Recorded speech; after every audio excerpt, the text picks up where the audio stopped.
Okay.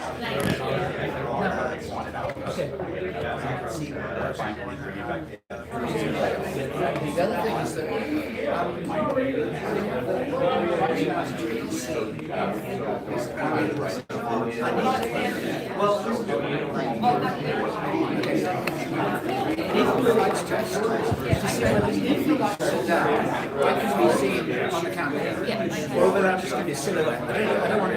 It does good at low light. It does good.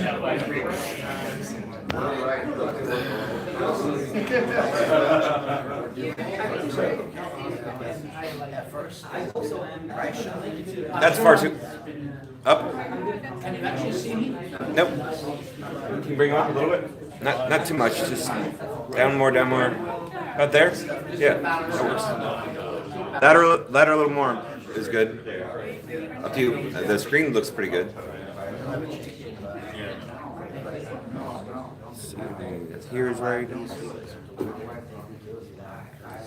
Your right limit is that box. It's pretty far. I'm sorry. Your right limit of the camera is that box. Your left limit is the wall. So.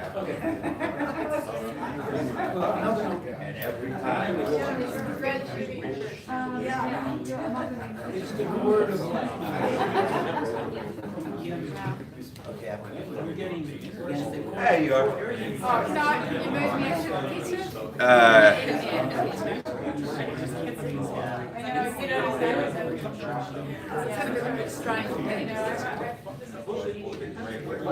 Maybe if I move it forward a little bit. I'm gonna get the top of your head. It looks like no matter what. Yeah, it's a really wide angle. It's Can we move this back a little bit? back. No, you don't want to go back. You want to go this way. Oh, that way. Can you move Yeah. a little bit forward that way?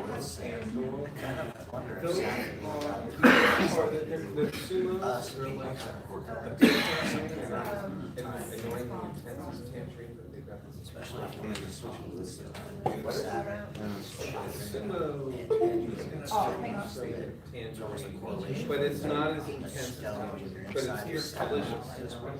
Oh, that was the second one.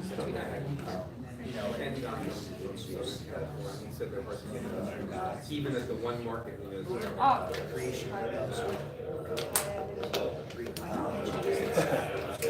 How do I then go to switch to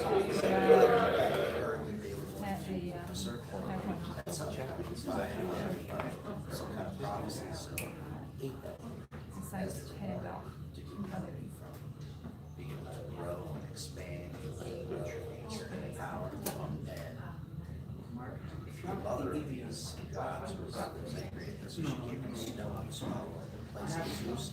So Zeus was allowed to grow to adulthood, like mature and full capability. And then Zeus came forced Saturn, but not those children. And I brought more and I chose Okay. And Saturday is I don't know, some period of time that I was locked, and then he said, ha, I thought you were someone else. We aren't able to access. Do you remember that? I remember that, but Who did you think I was? I think we got a call. yeah, I remember that part. Okay. That's a while ago. I've known you too. I think it's mostly linear time. Or something. I don't know. Who knows? Maybe work on it. I barely. Brian's gone. Yeah, Brian's on first. Don't know, man. He's always old and somebody threatening somebody. All the time. So when we do start, we're gonna have to be cognizant of the one single microphone in the middle of the room. You know, just saying. Say it. There's a long time. Oh, no, we're right. Look, with everyone's. All right. I'm just saying. Correct.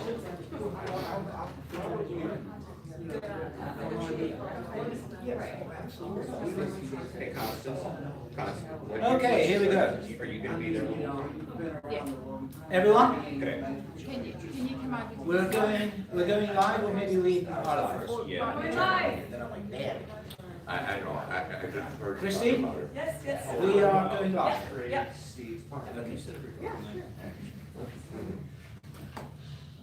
And the reason why we're fast forwarding this just a little bit is that we have to be out of this room by 5 o'clock.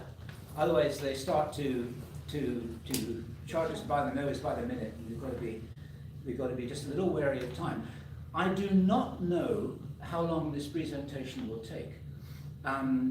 Those of you who were with me for the talk which I gave at the main UFO conference, that lasted for 75 minutes. There are a bunch of things which I had to leave out. There are a bunch of things which I never got to talk about. And I was reassuring myself at the time that I would be able to do this properly here, on record, as it were, with a little bit more time to drill down into some of the interesting things and to dwell on some of the things that I felt it would be fun and interesting to dwell on. And it has the title Project Camelot, the Project Camelot story, 2006 to 2019, and even with a generous time constraint of 2 to 2.5 hours, that's still only about 10 minutes a year. So what this really is, next, is it's only a small part of this whole story. Okay, it has to be a small part of the story. Those of you, and I think maybe most of us in this room here who are watching me in real time, may know from their own memories of having followed Project Camelot, and thank you for that, back in the early days, was that a lot of stuff happened. A lot of stuff happened. And what I'm kind of going to constrain myself to here is just some of the things that I feel are either most significant or in some cases personally most memorable. There were 1 or 2 things that happened that were important to me. And also some things which I wanted to sort of put on record as a kind of deposition, because I have earlier on in my talk to you about my personal history, I was talking to you about putting together pieces from a jigsaw puzzle, and together we're all putting together pieces of a giant jigsaw puzzle. And what I was privileged to have had come to me over the years that I was working with Camelot was some bits and pieces of that which had reached me, but which people don't actually know, or which most people don't know because they've got lost in all the noise of the internet. And those of you who follow my work a little bit over the years will know that every now and then I talk about the signal to noise ratio. And there's a lot of noise, and the signals are all in there, but sometimes they're hard to make out. It's hard to detect which are the important ones, and sometimes you can miss them completely. So I've got some interesting bits and pieces to share. One of the adages which I always used to hold to personally, it was very sincerely meant, and which occasionally I used to write because I felt it was quite a good little watchword. It's not as good as the X-Files, the truth is out there, but there's a lot of crazy stuff out there. And as we know, there is a lot of crazy stuff out there, and some of it is true. Not all of it is true. And just because something's crazy, there's a corollary to this. Just because something's crazy doesn't mean it's true. And a lot of people fall for that one. It's like, oh wow, this is a really crazy story, so it must be true. Like the flat earth. They don't believe anything, and so they think that the counterpart must be true. So somewhere in there, we've got to be careful, we've got to be discerning, all the stuff that you all hear about from lots of people very wisely all the time. And what I'm offering here today, just to revisit my little summary, and I'm going to go through the menu of this, not the menu, an index, rather like the index of a book. I'm going to kind of flick through that in just a moment so you see what I'm going to talk to you about in terms of kind of like little section headings. Some of it is anecdotal. I mean, I will be very clear to differentiate between the stuff. And this is something that, in my personal opinion, any researcher or presenter or journalist or comment should do. It's like, this is what is documented. This is what I've heard and which cannot be proven. This is what is wild and just might possibly be true. And this is something that happened to me that you're just going to have to take my word for. And all of these things are slightly different. For research purposes, they're all different. And what I'm going to be presenting to you here is a mixture of all of those things. It's a big buffet of all of those things. When something is solid and documented, to my own personal satisfaction, I will tell you. When something is just a story that I heard and I can't possibly substantiate it, but it's interesting enough to share, then I'll tell you that as well. So I'm going to be as honest as I can be about my own view of these things, but I'm not putting them all in the same box of stuff. This really is a cross-section. It's a kind of cross-section of the Camelot experience, a very small part of it. Okay, so no story about Camelot could be told without talking about Carrie Cassidy. That screenshot there, it's a screenshot, was taken from a video that was very memorable for me. I was there, of course, behind the camera most of the time. When Carrie Cassidy was interviewing Jordan Maxwell in 2009, September 2009, it's the first time that they had, that we brought Jordan Maxwell in front of the camera. And there's a special reason for that particular choice of screenshots. There are 1,000 screenshots that I could have shared here of Kerry. There are 10,000 photographs from my personal image library which I could share, and I'll share one or two of those. And so, in terms of the menu of what's coming, I'm going to talk about Kerry, and it has to start from there.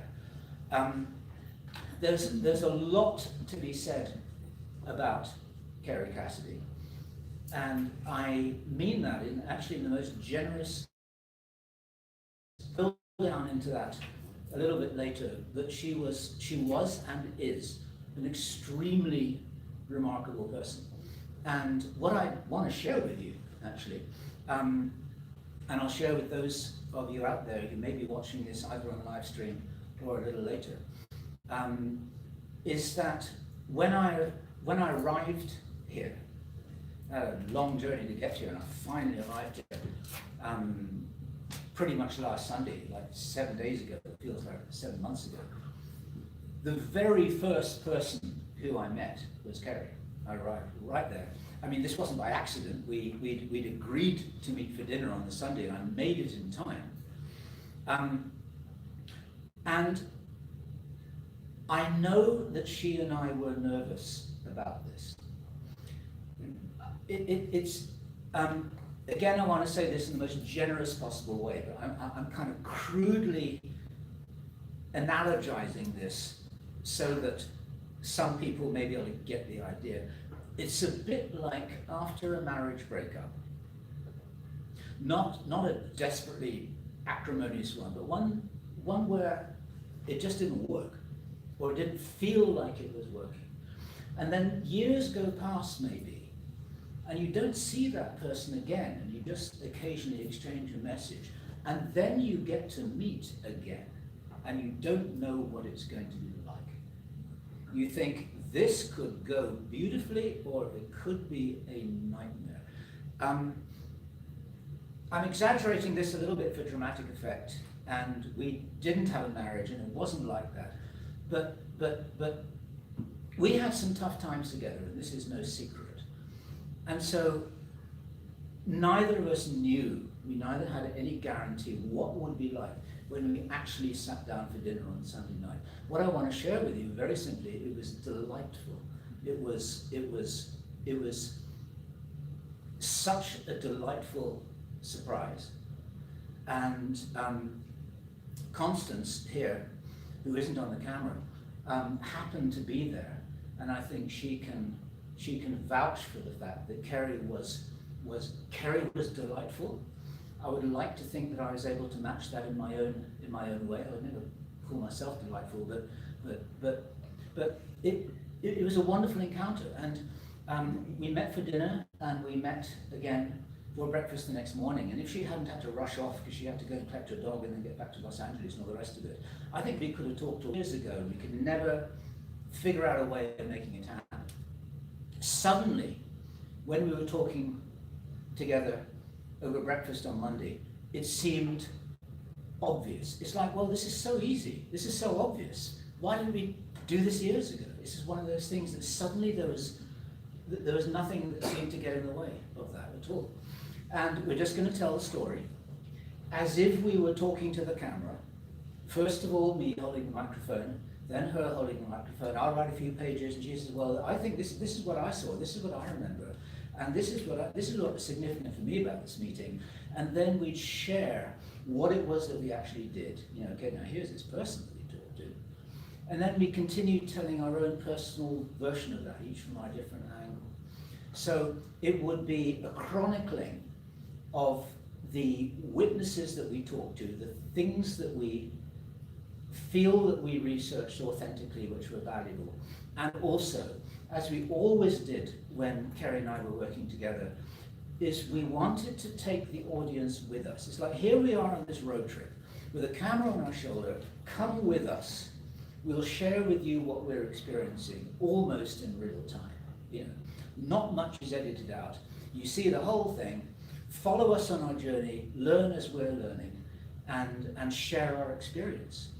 And we did this kind of very naively. What I mean by naively, there's a sort of, I'm not quite sure what the right word is, there's a sort of innocence about it. We didn't plan anything, we didn't orchestrate anything, we never had a manager, we never knew what we were doing from one day to the next half the time. We just kind of did it, flying this whole thing by the seat of our pants, and we brought the audience with us in whatever way we possibly could do. And so we felt that what we would do is we would recreate the whole thing in writing as a document.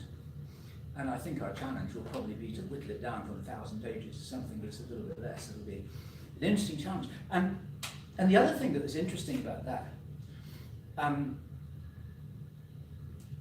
in a few minutes' time, I'll tell a story in more detail about how Camelot actually got started, which was it happened very quickly. There was no deep discussion, there was no hours of planning. It literally, we had the entire thing visualized, agreed, and obviously set in our minds what was going to happen in literally about 2.5 minutes. It was so instant. It's not an exaggeration. The same thing happened with this on Monday morning. It's like, well, we'll do this, yes, right. Slam dunk. And we did a high five on it with a witness. So I wouldn't have dared predict that something like that would happen. And so I honor and salute Kerry for her willingness to be open to something like that. And I'm excited about that. I'm going to get to work on this the moment I get back to Ecuador. So how about that for a surprise? So I'll say more about Kerry later. And what I'm going to say about Kerry is to honor a most remarkable woman who I've been privileged to work with. I'll move on just a little tiny bit, because now I'm going to go into the index of this story. The next is Dan Burish. The reason why Dan Burish is first in this little index is simply because he was one of the very, very, very first people who we talked to. That in itself is remarkable. And I could talk about Dan and his story and the whole thing for hours and hours and hours. All I'm going to do is share one or two key things about Dan that I feel need to be put on record. or that people would benefit from being reminded of. Okay.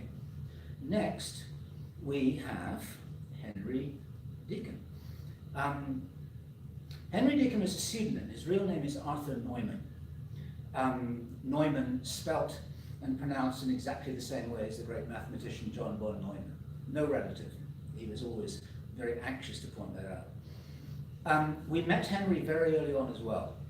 And in my very strong personal opinion, Henry really was of great significance because he did visit Mars. I am personally certain of that. And I'll say a little bit more about Henry later. This is just the index. But one thing that's memorable there is that he was always quietly furious at the other claimed whistleblowers who followed him, all of whom he said were frauds and fakes.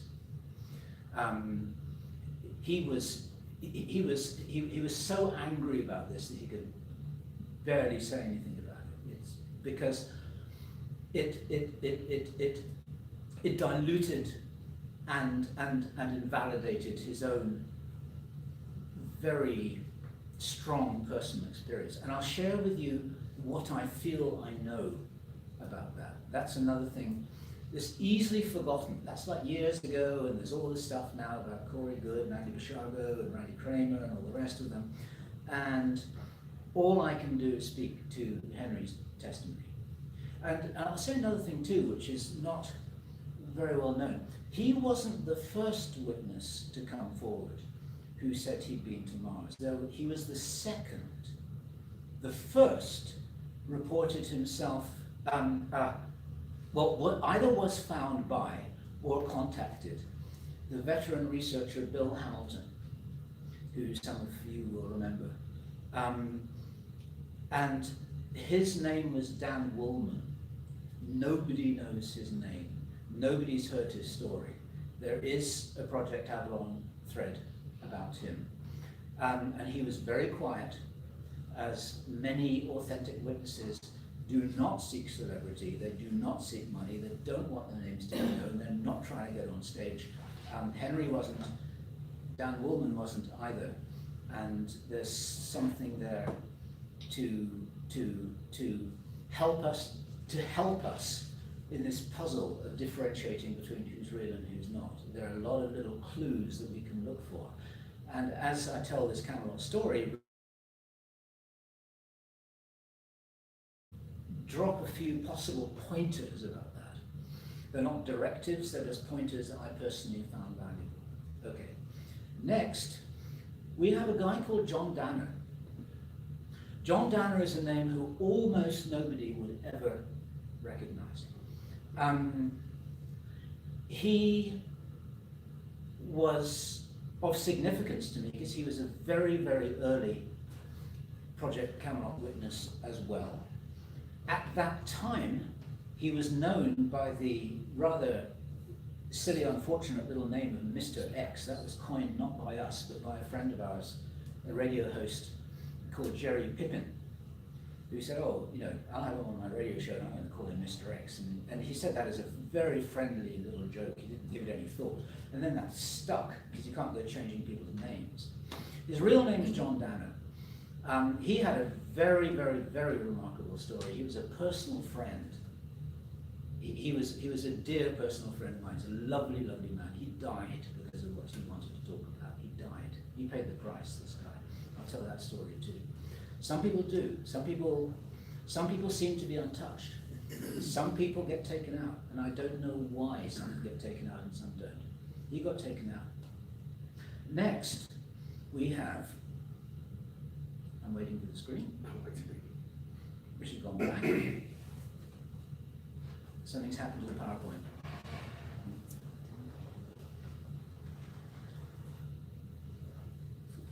Get on to the next slide. Joy. This is because the files got corrupted. You Yeah, got yeah, a corrupted just file. open it up. You've only got part of it. Yeah, I have to start. That's not a problem. Those of you who are watching this in real time, this is what happens on live broadcasting.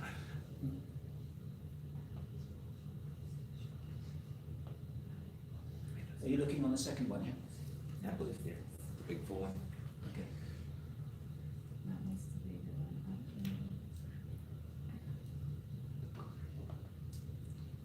You have to search for Laughlin.PowerPoint. Or just scroll down because it's in alphabetical order.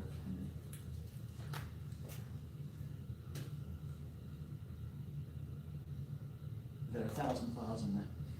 Most of them are photographs of a dog. Okay. All the way down to L, LA. Keep on going. You've gone past it.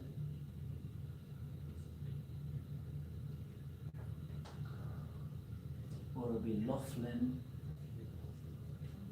Is one Laughlin? Oh, where is it? Where is it? Where is it? Where is it? Okay. Yeah. Go on. I'm sorry. Go and do that. LA.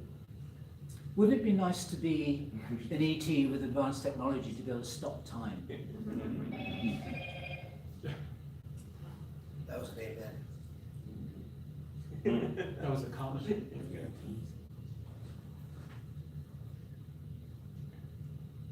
Well, this is so much faster. Exactly. Okay. I think it was Bill and Laughlin, yeah. You hit the X. And we're looking for Laughlin.bbt.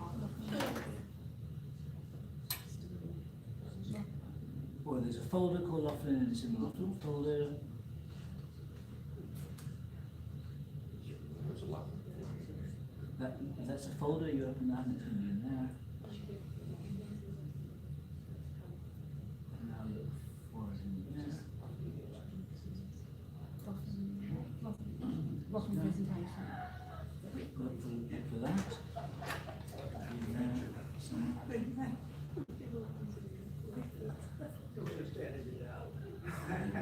No. Small.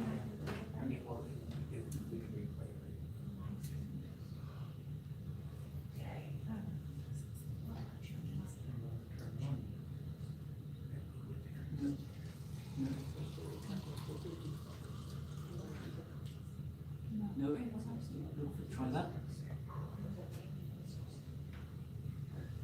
Scroll down. I don't know where it is. Where did we finish last time? Oh, we didn't finish last time. Try that. Look in there. Yes, that's a PowerPoint. That's it. It just hasn't got the. Okay. Okay.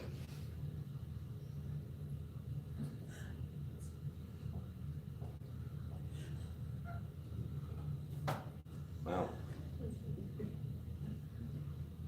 Is there another? Oh, there's a bar down there. Just getting to that.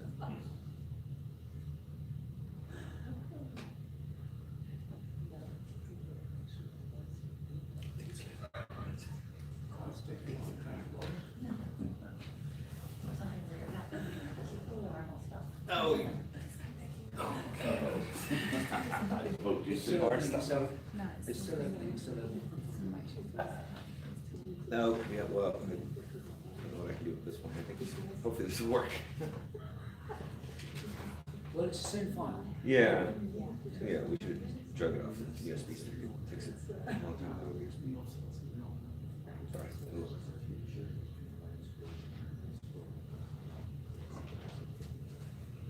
And we can edit this out. This is why I'd rather extract my teeth with vice grips than be committed to doing live radio. I can't imagine without having without having thousands of dollars behind you and a whole team of producers.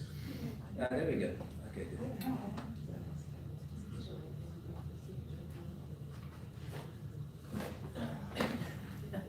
If you double click on it, it should open into the whole thing. Hey, how about that? Announcement. Right. We've got to John Banner. Elizabeth Nelson is the next one. Thank you very much. That's great. Okay. Apologies to anyone who's been waiting. Elizabeth Nelson is another pseudonym. Elizabeth Nelson was somebody who I am as certain as I can be told me the authentic true story of having been accidentally in the room listening in real time when the order was given to shoot down Flight 93 on 9/11. Okay, she was there, she heard it with her own ears. I'll tell you that story later. That's a pseudonym and I'm not going to give her a real name. It's an interesting story. I don't know whether it happened or not, but I knew her very, very well, and I am personally assured that this is what happened. Okay, next. Pete Peterson. Here we go.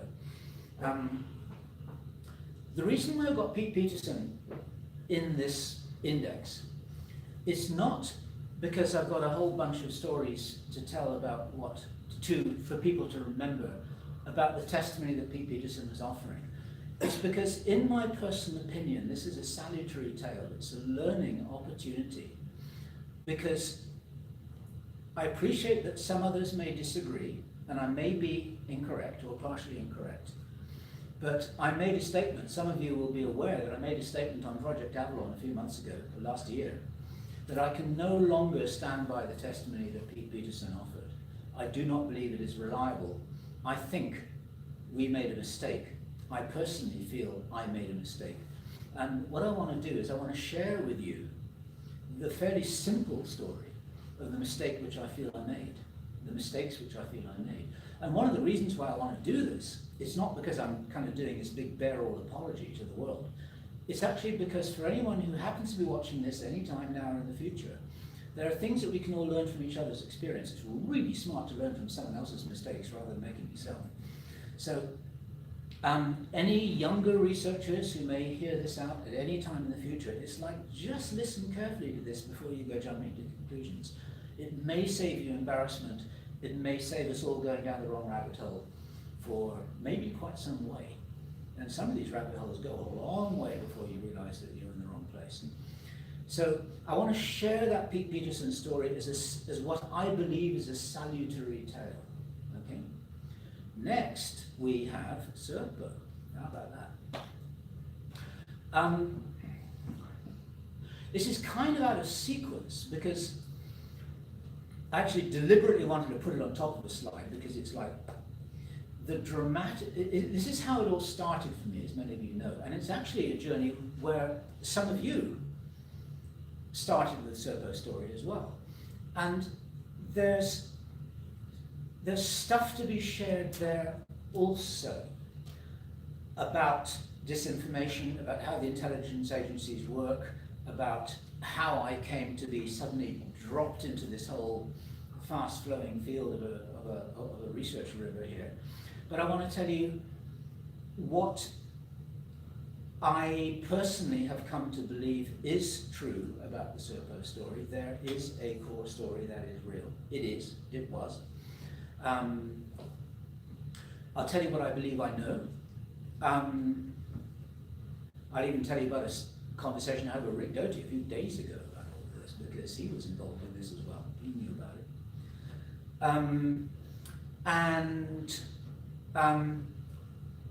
An interesting story which I have to tell about how Kerry and I met one of the reserve astronauts who never got to go on the Serpo exchange mission. He was on the bench, so he never got to fly. He was one of the reserve astronauts. And we have a story to tell about that that's really quite interesting. It's a fun story. It's all out there in the public domain, as most of this is, but it's really hard to find because there's so much noise. It's been buried in a whole bunch of stuff. Okay, next we have Solar Warden. Let me just do a teaser here. We've got a little live audience of 20 people in the room. Who feels that they know where Solar Warden came from? Who it was who released the story? Does anyone know?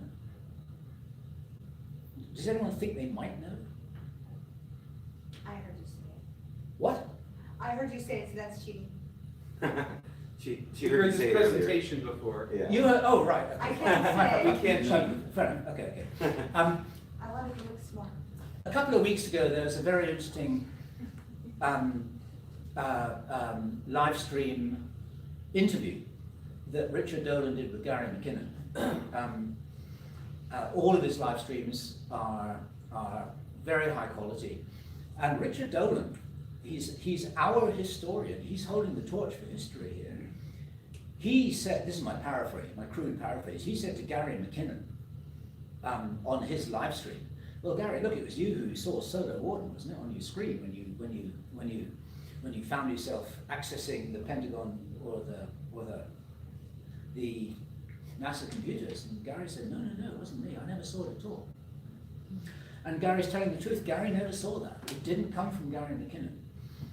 It came from me. Okay. I was the guy who dug out Solo Warden. I'll tell you the story behind that. It's very compelling, very interesting. I am personally assured that it's the real name for something that we think it means. And I'll tell you exactly what happened. I've never seen any documents with Solo Warden on it. Nobody has. And it's one of these things that's gone viral. Everybody knows Solo Warden is the code name for a secret space fleet. It's a code name for at least part of the secret space program. Nobody knows where it came from. So I'll tell you. Okay. Next we have Jake Simpson, another pseudonym. I won't tell you his real name either. I had a most remarkable personal experience with Jake Simpson that is incredibly hard to explain and understand, and I will just describe to you what happened. And I will also describe to you what he said it was all about. What was true, what wasn't true, I have no means of knowing, but it's a very, very, very interesting story. And it's been written about. There's a Project Camelot page about it. You look up Project Camelot, Jake Simpson, and there it is. And it's one of these other things that nobody knows and nobody remembers. And it offers clues about what the heck may be happening in the background that may be affecting some of us in some ways. Okay? Next, we have a contact we never got to interview. This is just a fun story. And it's another story which I tell against myself, because it's a ball that we dropped. It's something that we missed. We should have interviewed this guy. We never did. And I will tell you what it was that he told us he wanted to talk about.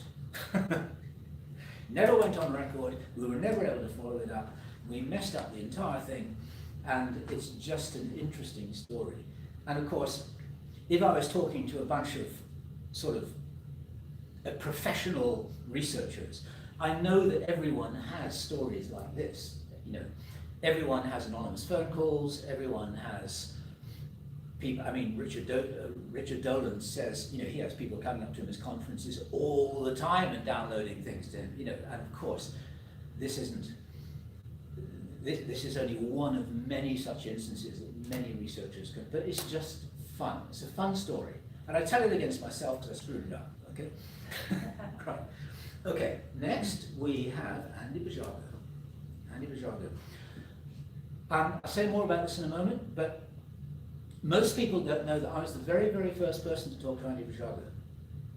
Before anyone knew his name, before he talked to anybody else, I had a 4-hour conversation with him in February 2007, a long time ago. And I want to tell you about that conversation that I had. When he wasn't trying to become famous, he was just put in contact with me by a mutual friend, and I'll tell you what that conversation was about. Okay? The first person ever to talk to him. Next, we have Gordon Neville. Anyone remember Gordon Neville? Remember Gordon? He was a real character and a half. He loved us and we loved him. I'm not going to go into the many Gordon Neville stories that I can tell, but this is indirect because let me get this right, the nephew of a close friend of his had an extraordinary experience that is just worth sharing because it's a neat story. I just want to shoehorn Gordon Neville in there somewhere, and it's an opportunity to add another piece to this piece of this huge multi-dimensional puzzle that we're putting together. So that's Gordon, he's there as a bullet point. And next we have Zechariah Sitchin. We never talked to Zechariah Sitchin, we never got a chance to talk to him. He wouldn't talk to us actually. Or he didn't want to, or he was too old, probably. He was in the twilight years of his life when we wanted to try and talk to him. We discovered something about Zechariah Sitchin that nobody knows. Okay, it's important. Anyone who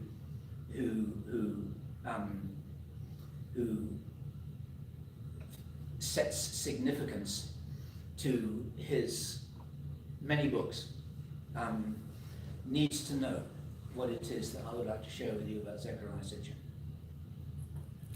After Zechariah Sitchin, we have Arthur C. Clarke. What's he doing in that?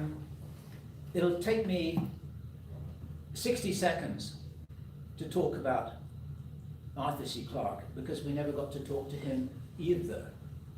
But there's just, because he's such an iconic character in our world, and he was in our world, meaning he knew a lot of stuff. I want to just add a little footnote that concerns Arthur C. Clarke. Finally, I think it's finally, oh no, it's not finally, this is a fun story. I've never told this one, at least I don't think I have. I'm going to leave this one enigma. I've got a Starbucks story that is just so neat that it has to be told. And just to whet your appetite, the person who I shared this story with was the abduction researcher David Jacobs. I thought, I said to David, you need to know about this one. Okay, I'll come to that later. And now, I've got a real Roswell photograph. I bet you didn't know that was coming. We're gonna be here until like midnight, right? We're gonna do that extra money, do a pool, like, no, we're not leaving at 5. We're going to get thrown out of here in 2 hours' time, so I'm going to start talking fast. I want to be a little careful about this. Next, maybe. Okay. I have a photograph. It's an old photograph. It's very grainy. It's the way that old photographs often are. It shows something. I got some provenance for this photograph. I researched it as much as I could do. I shared it with Linda Moulton Howe. She was very, very, very interested in it. It's a photograph of something, and I researched all this provenance for this photograph, like where it came from and who it came from, and you know, like the ownership, like the what do they call it in the military? The chain of handover sort of thing. Yeah. Who had it and who found it? I'm sorry? Chain of custody. Chain of custody, thank you, that's the word. So I found the chain of custody, got all that down, found out where it came from, hadn't been photoshopped, and then I discovered something else about it that wasn't in the chain of custody, that hadn't been discovered before. I found out something about it that made me sit bolt upright in my chair, and I thought, this is compelling.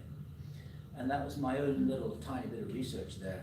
And as I said, I shared that with Linda Howe, and Linda Howe was very, very, very interested in that. And I'll share that right at the very end. It's just a little sort of climax to this whole show. So back we go. Next. Here we go. Okay. That's Carrie and myself. And for anyone who, can you see? Anyone who doesn't think that children look the way that they're going to turn out when they're adults, just here's some contrary evidence for that. That's so funny. Next. I met Kerry Cassidy here at Laughlin. I'm just going to keep that on the screen because that's a kind of iconic photograph of Kerry for me personally. She's sort of, she's sort of defiant, don't you mess with me type of pose. One of my very favorite photographs. I didn't take that. That was taken a year before I met her, but after I met her, she showed me that photograph, and I thought I really loved that picture.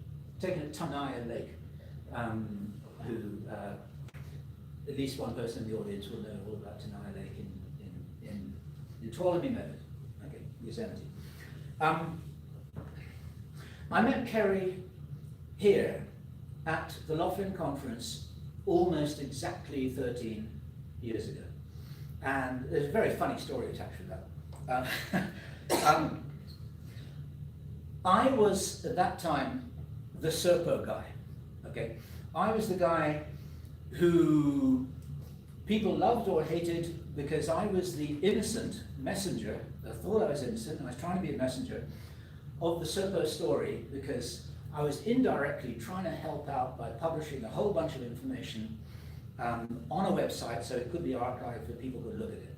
And I was dumb enough or something to come clean with my own name. It's like, Bill Ryan, here I am, here's my photograph, this is, and so on and so forth.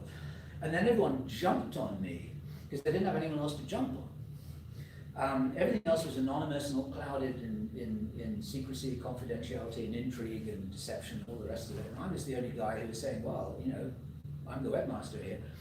And so I was, somebody said that they heard me on Coast to Coast. That's why they pulled me on Coast to Coast, because they had no one else to talk to. And they pulled me into this conference here, this UFO conference, 13 years ago, because they had no one else to talk to. So, and I mean, that was like my 15 minutes of fame. At least I thought it was going to be my 15 minutes of fame. I had some big. He was a big, bearded,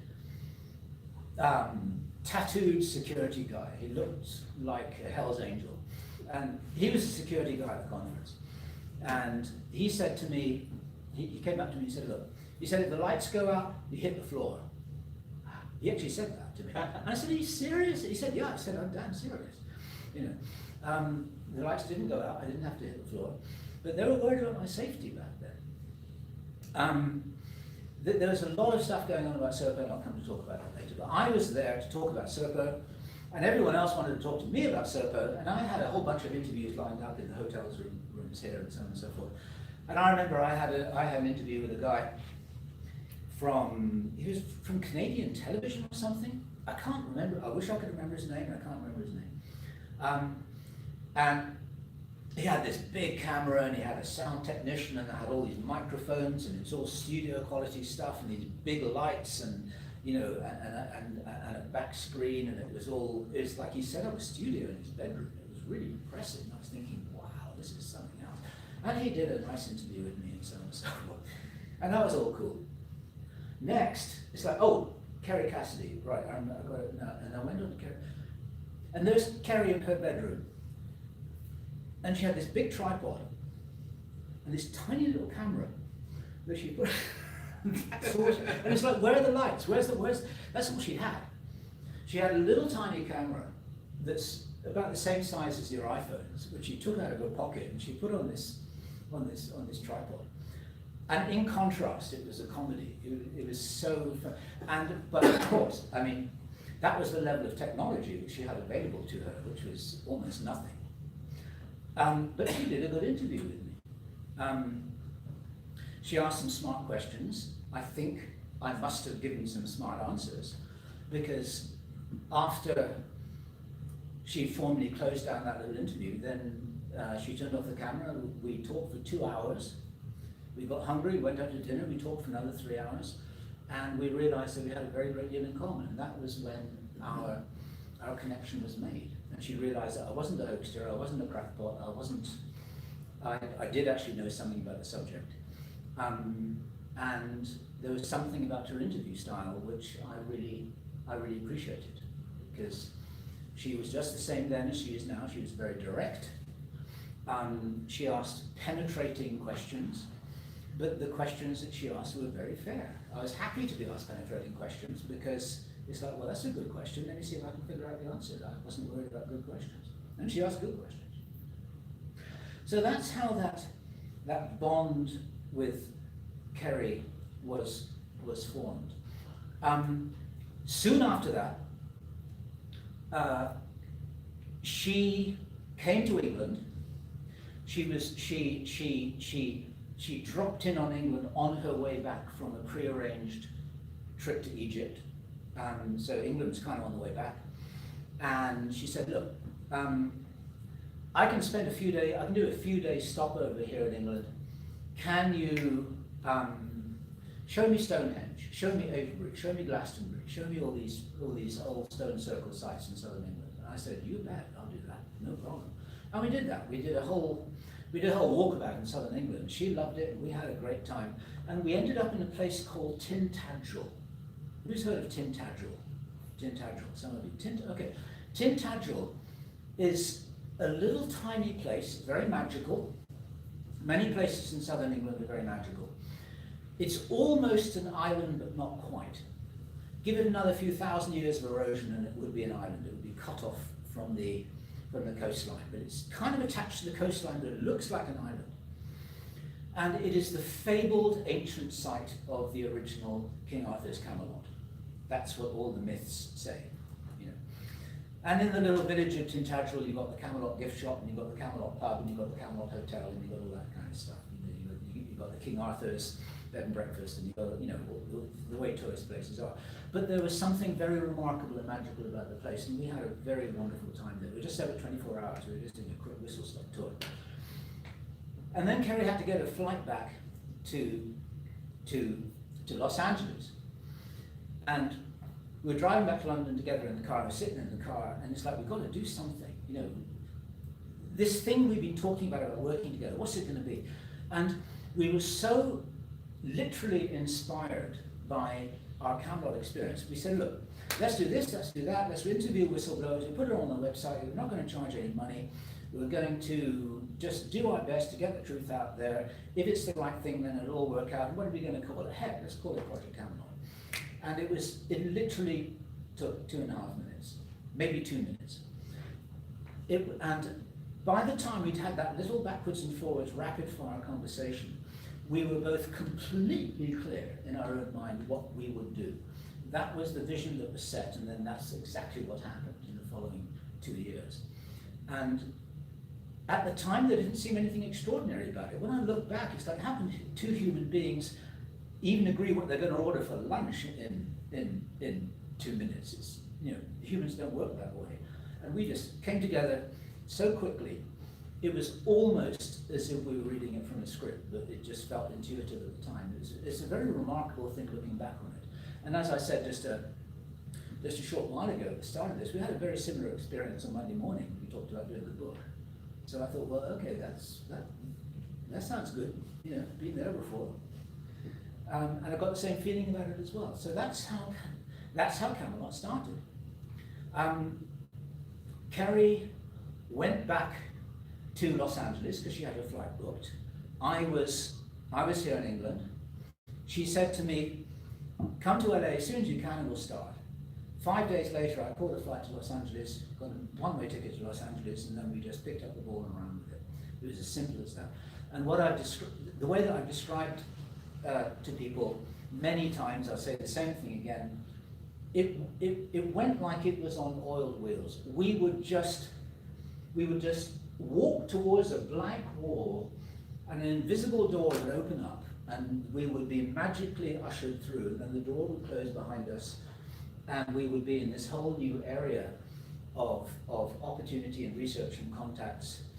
And we were immediately accused of being intelligence agencies and CIA plants and all the rest of it, because no one else could understand how we could have access to all this information so easily.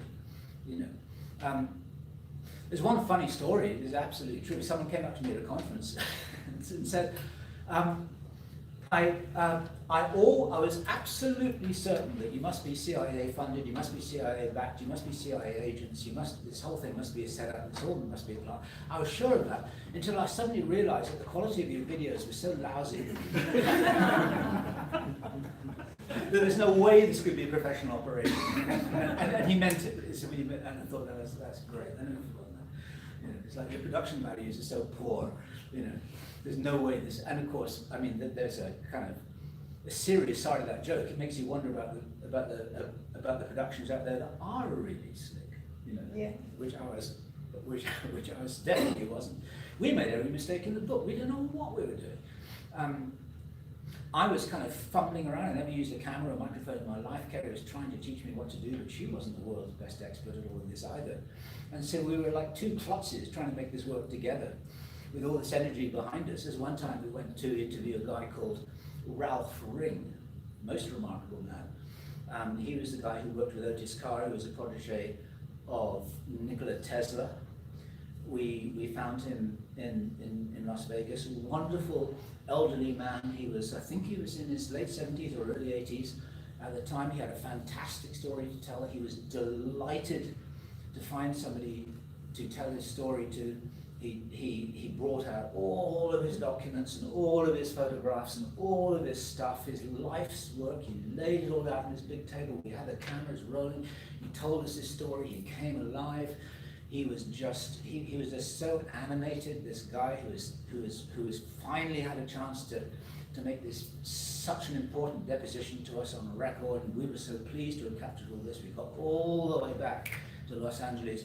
We had no audio. It was silent. It was there wasn't a scrap of sound. I forgot to plug in the microphone. Okay, and I thought, oh God, we're going to have to do it again. And we had to confess to Ralph that we made this blunder. So we said to Ralph, look, I'm awfully sorry, but we messed this up. We're going to have to do the entire thing again. And he said, forget it. I can't go through that again. That took all my energy to do that. He said, I can't possibly. And he said, look, forget it. He said, no. And so we thought, okay, we've got to trick him. And this is my idea, which I confess, and I'm very proud of my idea. I said to Ralph, look, okay, that's fine. I really understand. I'm so apologetic. Look, tell you what, we've got a friend who'd love to hear your story. And we did have a friend who'd love to hear your story. We wheeled in a friend who wanted to hear a story. And we said to Ralph, look, we're staying in this hotel. Come meet us here and come tell your story again to our friend. And our friend was asking some really interesting questions and genuine questions. And Ralph started to get animated again, and very quietly in the corner, I got the camera working again. And this time I make sure the microphone is plugged in. And we captured the whole thing, and it changed his life. We made it work. It was beautiful. And because once someone starts telling a story, they start to come alive. And Ralph did that all over again. So we made that work. I tell that story against ourselves simply because we didn't know what we were doing. We just really didn't. We just kind of we lived on hope and prayer, and most of the time it actually worked out. And Kerry had most extraordinary energy. One thing which I want to put on record here, one or two of you have maybe heard me say this before, but it needs to be said more than once, is Kerry's the kind of strong character who's easy to criticize. Easy, and she almost invites it. And when I say she almost invites it, I don't mean that as a kind of metaphor. There's one time, I remember, I think it was after our interview with Stephen Greer, which was terrible, I have to say. There's one interview which I wish that we could have done a second time. That was dreadful. And the comments, the YouTube comments that flowed in on that interview were castigating Kerry. They were taking her apart. They were cruel. They were insulting. They were crude. They were unkind. And I got up early one morning, and I was reading through this stuff. Kerry was still in bed, because I was always the guy who got up to get the coffee, and this is my job to. And I was reading through these comments, and it's like, I can't let Kerry read this. And I was going through them, deleting them. It's like, nope, that's got to go. That's got to. I can't let Kerry see this. Oh my God, she's going to freak out when she sees that clip. Delete that one. And then Kerry got up and she caught me. She caught me deleting these YouTube comments that were so nasty about her. And she was angrier with me than she was about the commenters. She was saying, look, this is people's opinions. You can't go deleting people's opinions. They're valid. They're what people think. These are people's emotions that you're trying to delete. You can't do that. Let them stay. And after that, I never deleted a thing because I was terrified of Kerry's wrath. I didn't, and I learned something from that, because what that said about her is a very remarkable attitude if you really think about it. It was profoundly respectful of other people's opinions, whatever they were. And what she often says in different ways, as some of you may know, is she says, bring it on. I don't care what people say about me. I don't care what people think about me. I want people to be animated about me. I'd rather that happen than fall asleep, you know. And you know, she's right. And so there was something about integrity in there, which I felt was very, very, very important. She was authentic to the core. And there are ways in which she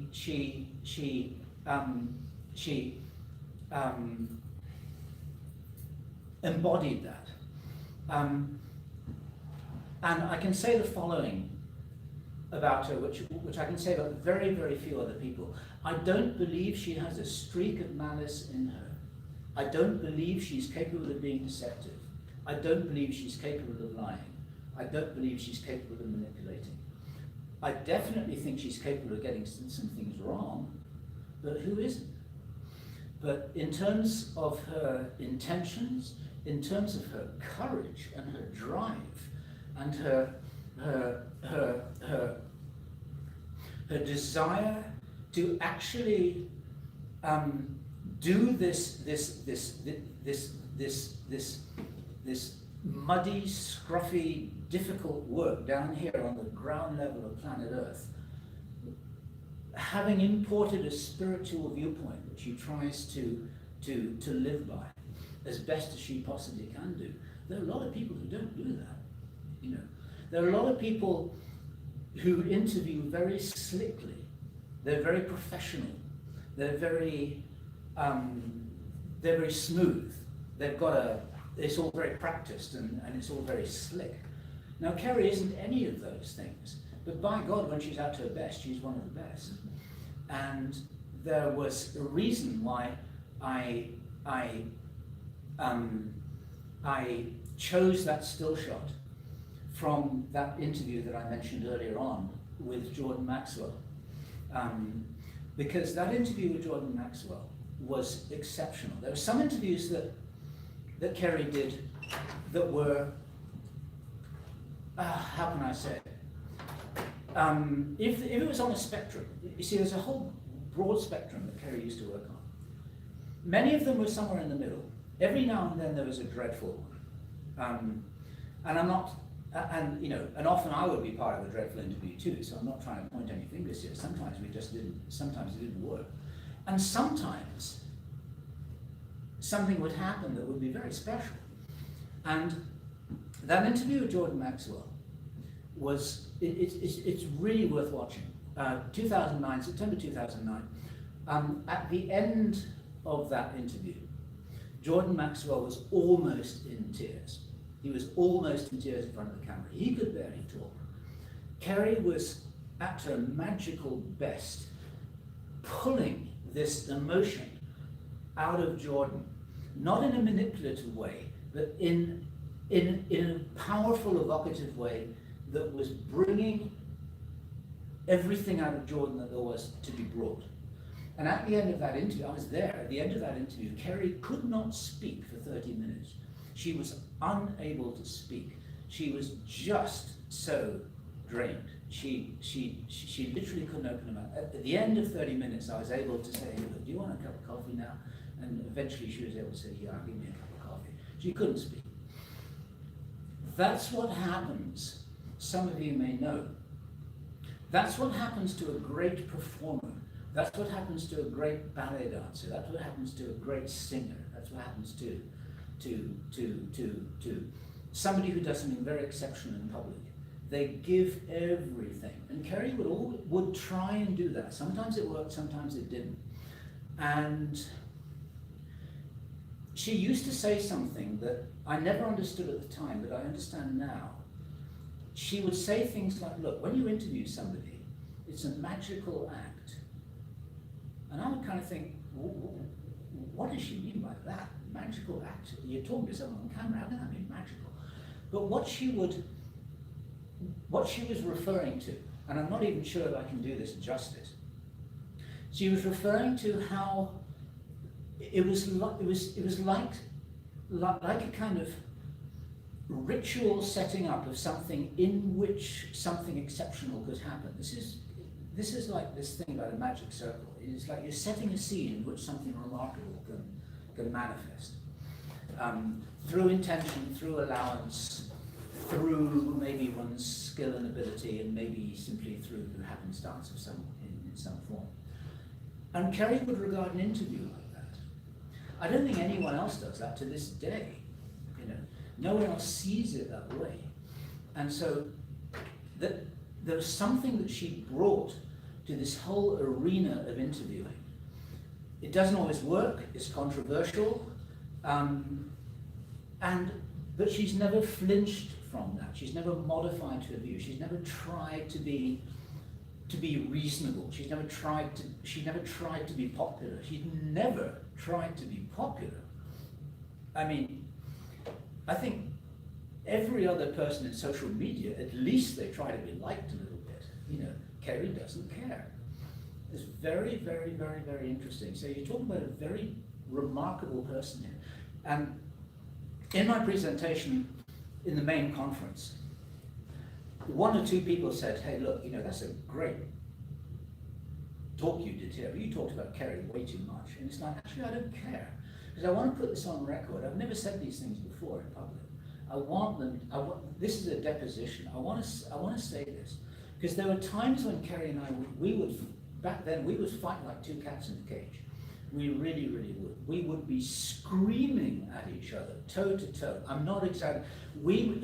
It was like, has anyone seen that movie or even a stage play with Richard Burton and Elizabeth Taylor? Who's Afraid? Yeah. Who's Afraid of Virginia Woolf? It was like that. I mean, those two actors were married, and it wrecked their marriage simply going through that performance because it was so real. Kerry and I were like, we were like that.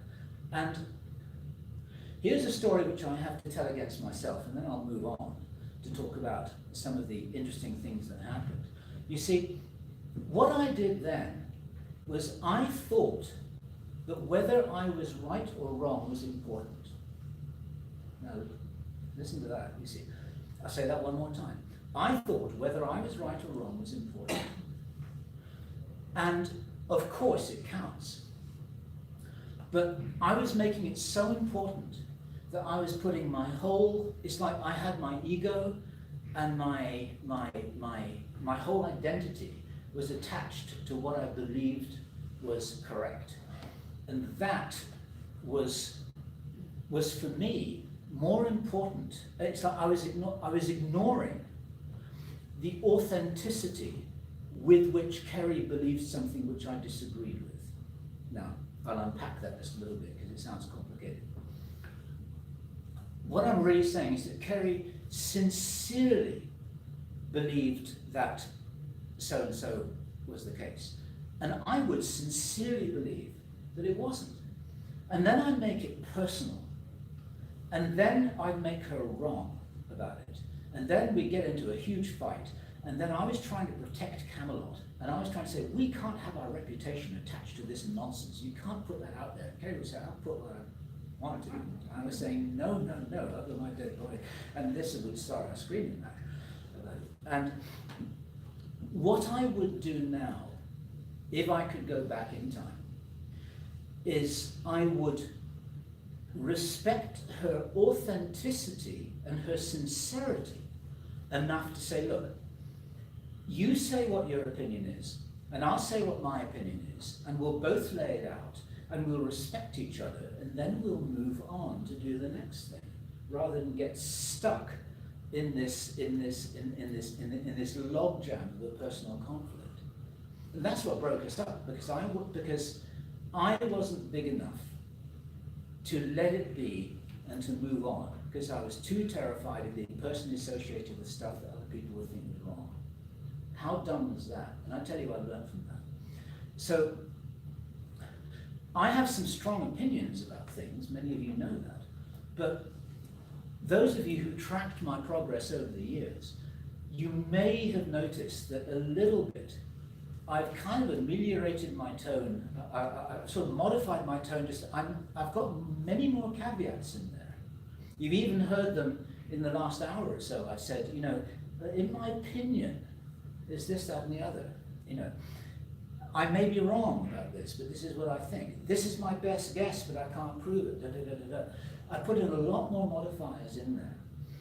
And my advice to any bright young guns who are watching this now, who are coming into this field when they're 30 years old, or younger, some of them, I would say, you know, just learn from my mistakes here. Don't get stuck to righteousness. It's not worth it, okay? I just wanted to put that on record because that's very important. This is something I've never said, okay? Let's move on to the next photo. This is a good one. Look at that. There you go. That's the money shot. Okay, that's Kerry. That's Kerry in 1984. I just wanted to put that in there because actually she was quite, and there's a lot of the feistiness and defiance in there as well. That's when she was in 1984 training to be an actress. Next we have, this is just a tiny selection of my 10,000 photographs. That's what I show one or two of them. This is the most remarkable photograph I've got of all. Okay, and I'll tell you why. It's actually a very nice photograph of Kerry and myself. We would take it. This was in, I think this was in Mammoth Lakes or something, California.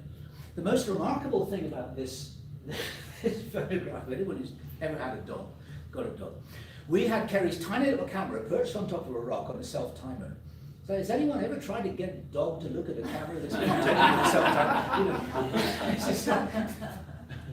I tell you, that was a miracle, that photograph. It's one of the most beautiful photographs I've got. Okay, next. Okay, those of you who've seen Alex Honnold's remarkable documentary, Free Solo, when he climbs El Capitan in Yosemite without any ropes. This isn't quite the same thing. Kerry is on a rope there, but we are climbing on granite and we are in Yosemite, and that's our experience, and she's having a great time there. You can see her smiling at the bottom, and she's saying, hey, take me rock climbing. It's like, okay, I'll take you rock climbing, and up she went. That's real rock, and she was game for all of that kind of thing. Next, where are we? Okay, and this is another one of my favorite photographs. When we went on the road, which we did very often, we just jumped in Kerry's Jeep and drove all over America and went flying somewhere. The cameras were going there and everything we had, and the dog and the cat. And that's Kerry's cat, and Kerry's cat liked to hang out on the dashboard of the car. Was the dog yours and the cat hers?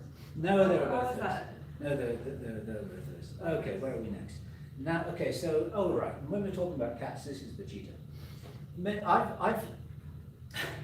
Our logo, as you can see, our logo up there on the top left.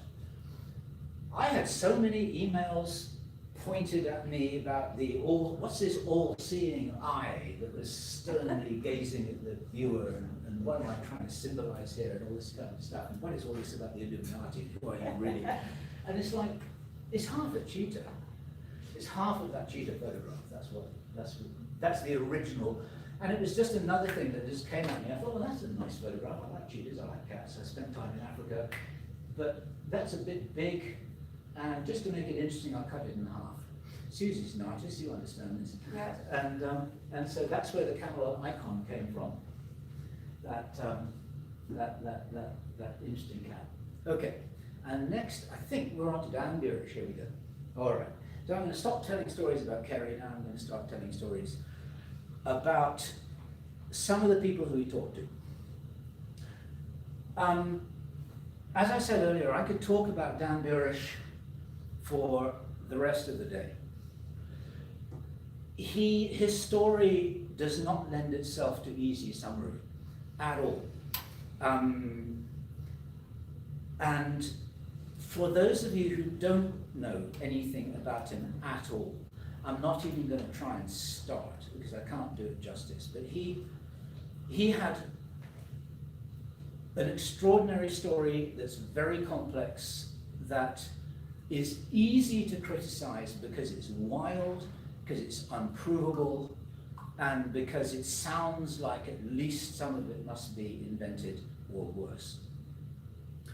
And I just wanted to put on record here that I got to know Dan very well personally. This was a privilege, and it's hard to explain how it happened because no one else had access to him at all. And we were introduced to him by the veteran researcher Bill Hamilton. Bill Hamilton had been looking into Dan Burish's work for a number of years. And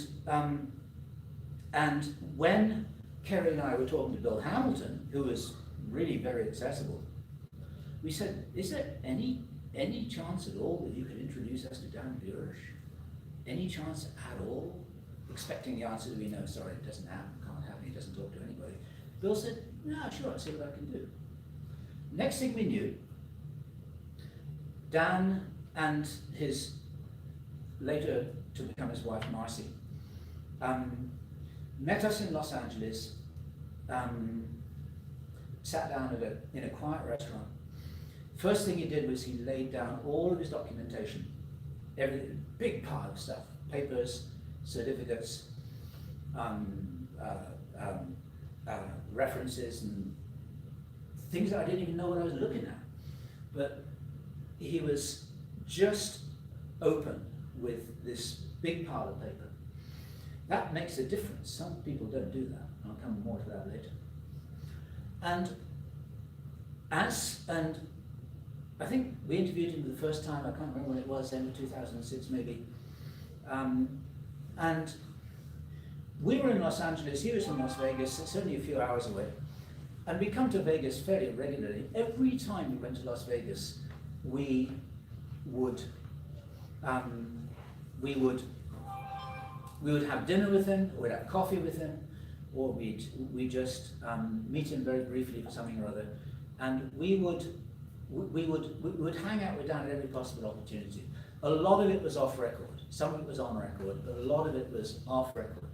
He was heartfelt, heart-centered, intelligent, funny, smart, and kind. I don't believe that he ever knowingly told a lie to me personally. I don't believe he did that. That's all I can say.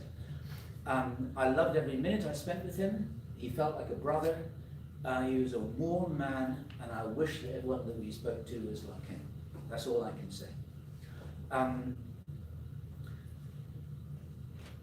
And then a very remarkable thing happened soon after that. And this is one thing that I want to put on record. This is something that is already on record, but it's little known. And in the middle of 2007, summer 2007, we were in regular email contact with Dan at that point.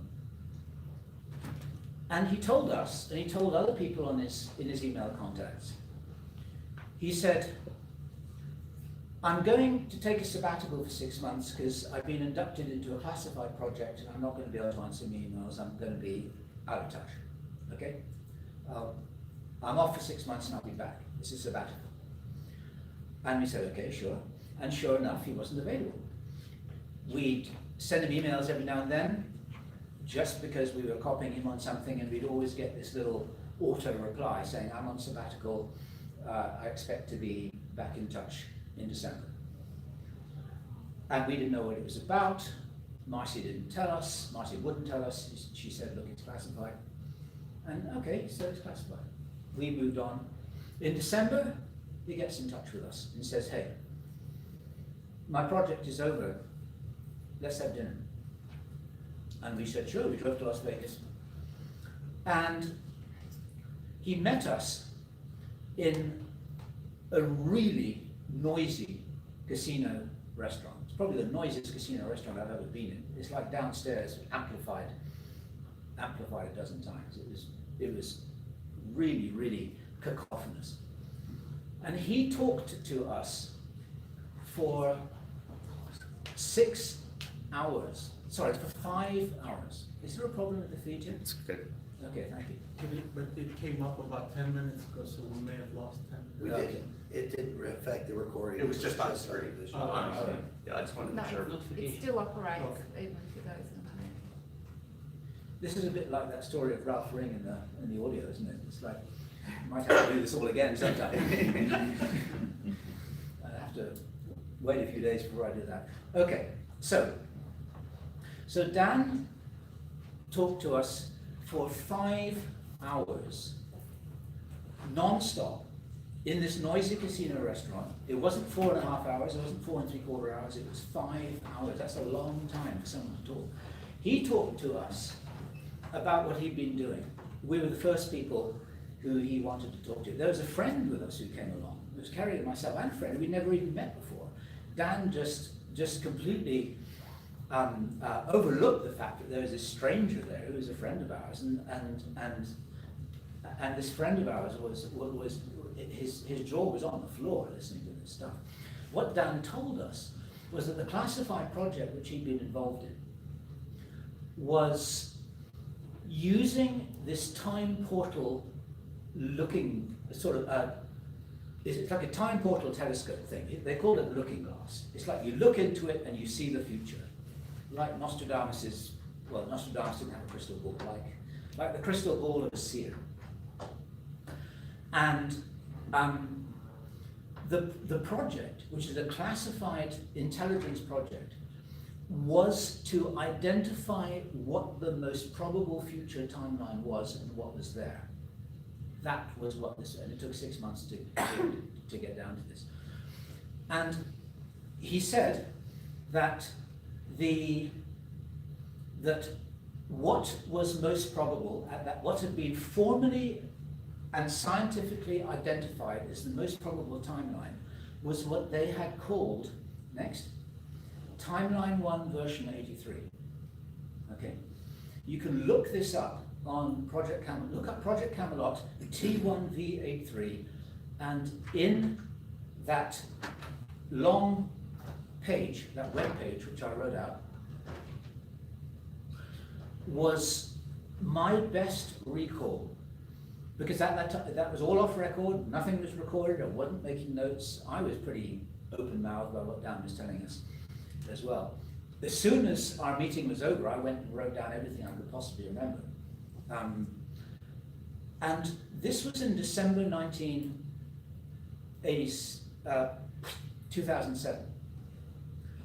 What Timeline 1 version 83 held in store, which they said was what was coming as best as they knew, was that in 2008 Hillary Clinton would be elected president. Now we know that didn't happen.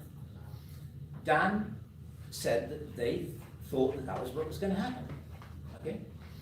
And shortly after Hillary Clinton was elected president in 2007, there was going to be a global financial crash of catastrophic proportions, followed by a nuclear war, followed by God knows what then was going to break out all over the planet.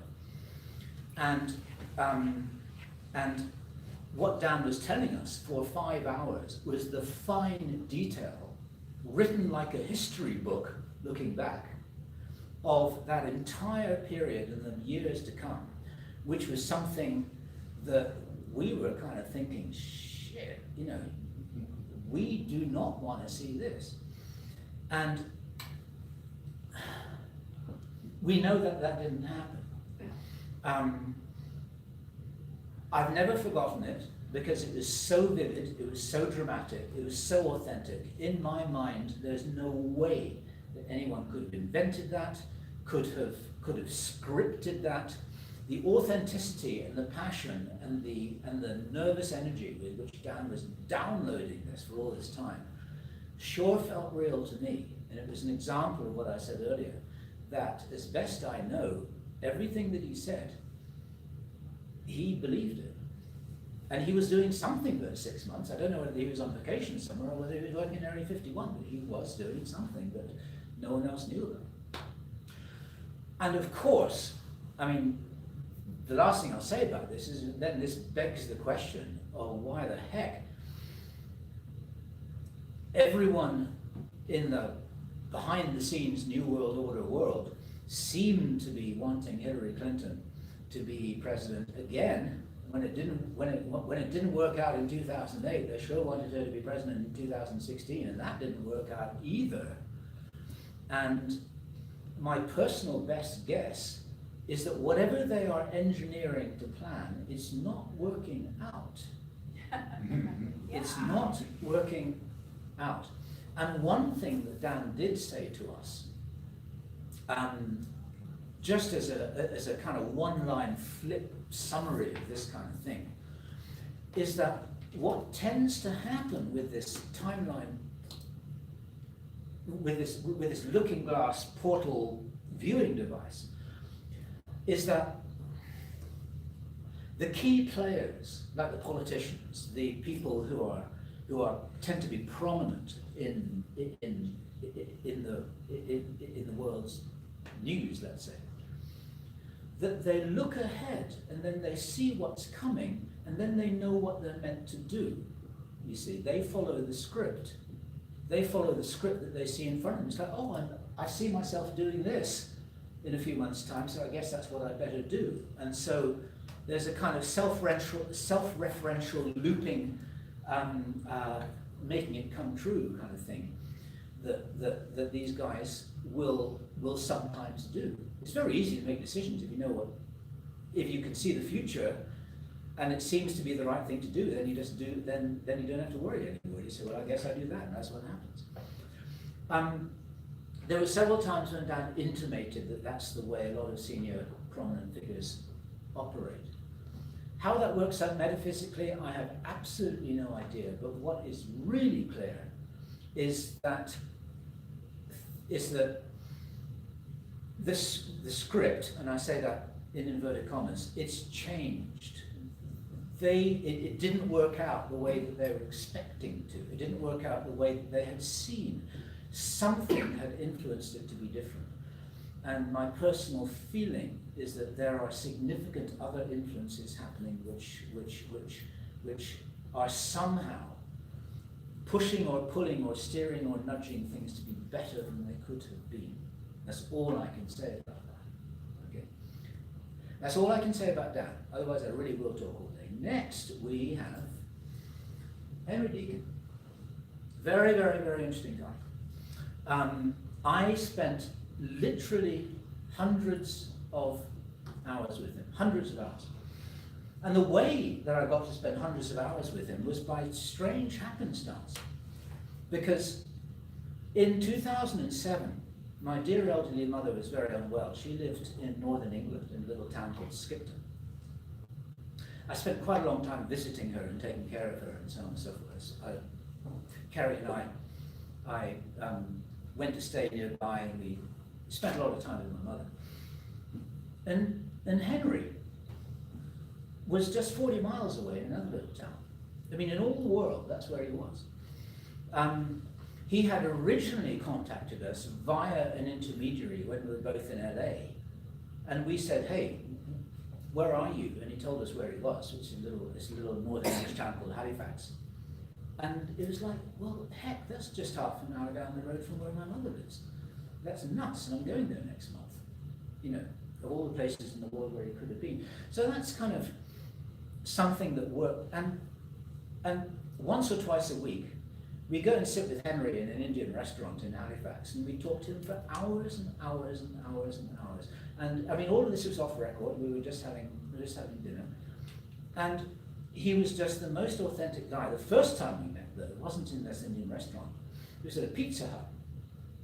And rather like Dan Burish in this noisy Las Vegas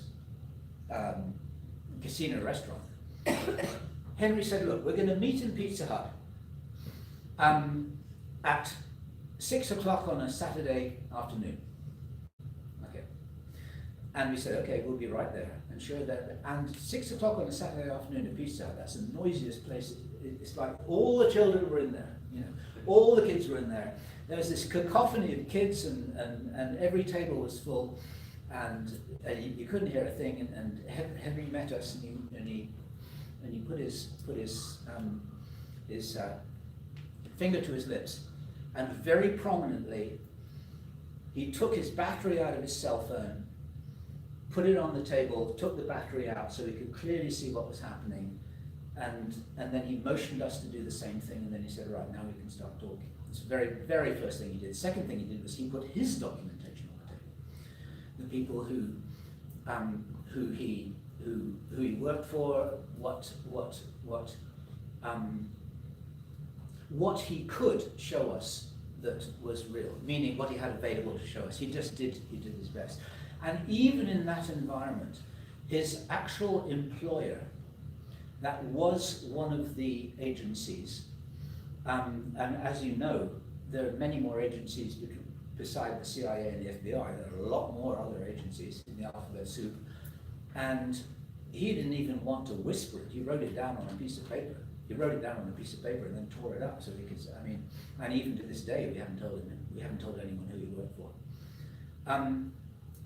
What he's doing there in that photograph, that's a still shot from a video where he's showing his American passport, and his American passport is the wrong color.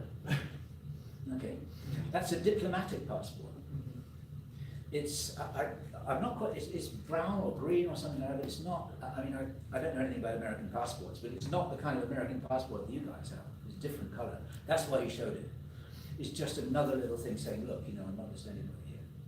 But he was nervous, he was humble, there were things he couldn't talk about,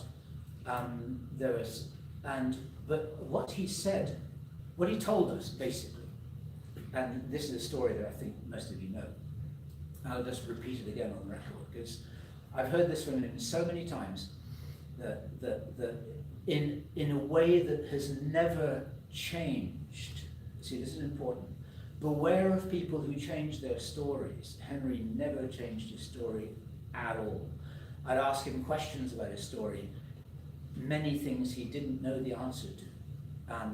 These are indications of probable authenticity. Somebody who knows everything and who changes their story and keeps on thinking of more to say, be careful. Authentic people tend not to do that. What he did, he worked in a particular classified military establishment, the kind of place that you and I couldn't walk into without being arrested within minutes. Actually, we'd be arrested even if you came close to the place, that kind of thing. And within that, there was an inner circle of a whole other series of high security measures.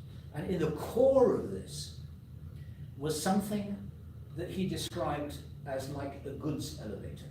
The kind of thing that you might even get in the back of this casino restaurant when they're shifting things up and down to the kitchens, or maybe in the back of Walmart or something like that. It's a big goods elevator. And what he would do is he would walk into this thing, just like these elevators there. He'd open the door, and then he'd be in this kind of box which had buttons on it. You'd press a certain code on the keypad, and then the doors would open on the other side of this thing, and then he'd walk out and he'd be in a base on Mars. Okay. And it was just as simple as that. It seemed to be, as best as he could explain and as best as I could understand, it was a technological enhancement of an already existing ancient Stargate system. It was something that I think Einstein called a traversable wormhole. It was something that connected a fixed point on this planet to a fixed point on another planet. Even though the whole thing is whirling around and moving in three-dimensional space, these two ends are still attached to each other. And there's something there that's interdimensional, that you go in one end and then you're out the other end like that. And after hearing this story a number of times, without any embellishment, without any change, at that time, as I think I mentioned to you guys a little earlier, we were working very closely with David Wilcock, and I was thinking, I've got to tell David about this. He'll be interested in this. And so next time we were in LA, we met David at the back of a restaurant in Topanga, those of you who know where they and we set the cameras rolling, little camera on a little tripod, and in real time, live, I sat and I told David the story, exactly as I told you just now. And David never heard it before. He was really interested, and we were recording this all on camera in real time. It's a very, very interesting little video. It's about 45 minutes long. Just chronicling my debrief to David about this whole thing. And when I posted it on YouTube, I thought, I've got to call this something. And I thought, what am I going to call this? And I had this neat idea. I thought, I'm going to call it Jump Room to Mars. I thought that was a neat title. And I called it Jump Room to Mars, and that's what the video is called to this day. But it was me who coined the term jump room. I invented that. They never called it a jump room.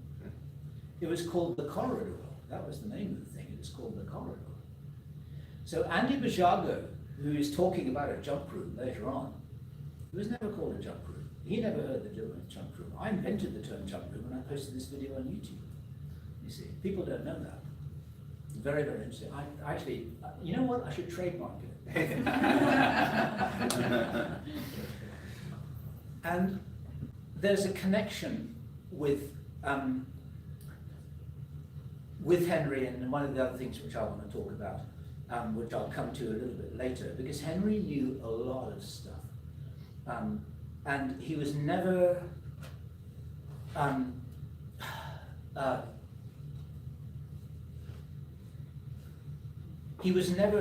sort of saying, hey, I've got this neat stuff that I want to tell you about, and you've got to sit down and talk to me, and can you get me to on a conference? I mean, it was exactly the opposite. We had to kind of drag this stuff out of it sometimes. Here's a story for those of you who, there's a group of 3 people, those of you watching this on camera later on, there's a group of 3 people here in this little audience who went to the Grand Canyon yesterday. And there's a time when Henry came to stay with me in my apartment in Switzerland for a week. Okay, he was, I spent night and day with him for 7 days. That's a long time to spend with somebody. And there's one day, I saw him just staring at a picture that I had on the wall of my apartment. And the picture was a photograph of the Grand Canyon. And I said, what are you looking at? And he just nodded towards this picture. He said, you know what that reminds me of, don't you? And I said, you talking about Mars? And he said, yeah. He said, it's all rocky canyons. He said, it's all like that. And there's something about that authenticity. He didn't fake that. He might never have, I might never have caught him staring at that picture of the Grand Canyon, reminiscing, reflecting on what it was that it reminded him of. That was very, there was something significant there. Okay, next. Oh yeah, this is a funny thing. This is a Kerry Cassidy story in disguise. This is great. Who you see there, of course, on the right, you see Bob Dean, our great friend Bob Dean. He befriended us and we befriended him. He became one of our family. And that's Henry, of course. And where that's taken in July 2009 at the Exopolitics conference in Barcelona. And Bob Dean had just done a wonderful presentation. It's there on YouTube. This whole thing's on YouTube, where he'd been talking about Mars and he'd been analyzing some photographs that he got hold of, showing things that looked like anomalies on the surface of Mars, and he was arguing that there was something on Mars that wasn't natural. That was Bob's presentation. It was a nice presentation in front of about 1,000 people, big auditorium. And Kerry was sitting right next to me in this big audience. And at the very end of this thing, when everyone was kind of applauding Bob, and Bob was right there, Kerry got up from her seat. Didn't say a word to me. I thought, what's she doing? Is she going to the bathroom? This is going to be, it's like, can't you wait?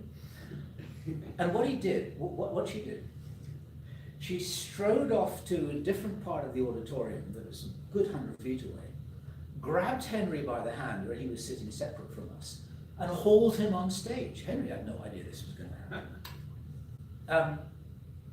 And Henry was being led by the hand like a kind of, it's like, you know, what's happening. And Kerry, with her single-minded determination that she would wheel out periodically, without consulting me, without consulting Henry, without consulting Bob Dean or anybody, grabbed Henry, climbed on stage with Henry, put him in front of Bob Dean, gave him the microphone, and said, "Tell him." And that's what Henry's doing. And Henry, to his enormous credit, actually, you know, held the microphone, didn't run off, and he said something he said, "I just want to confirm everything that you're saying. I was there. I was on Mars." And he said that in front of a whole bunch of cameras and about 1,000 people. And that was a fun thing. You'll still see it there on YouTube. But I kind of tell that as a Kerry Cassidy story, because that's the kind of thing that she would do, and I had no control over it, or foreknowledge of it, you know. And to her great credit, that she did that. She just suddenly thought that's the right thing to do, and that's what she would do. Next. Okay, John Danner, here we go. There's John, with his little baby. That is a black framed photograph because he died. He was my friend. And I miss him. John had a most remarkable story. He worked as a graphic designer for an aerospace company. I do know which one. I'm not going to say which one it is. It doesn't really matter. He just worked as a graphic designer. And one day he was called to his supervisor's office, and he was asked if he would be willing to take part in an interesting classified project, but it would require him having a secret clearance and not being able to talk to anyone about it, including his wife at the time. "Are you interested?" And he was kind of a little bit bored of his job, and he said, "Yeah, I guess I'm interested." So he had to sign first, and then he was told what the project was. And what the project was, it's like any amateur ufologist's wet dream. It would be something that any of you here would feel that if this happened to you, you'd have to pinch yourself. Okay.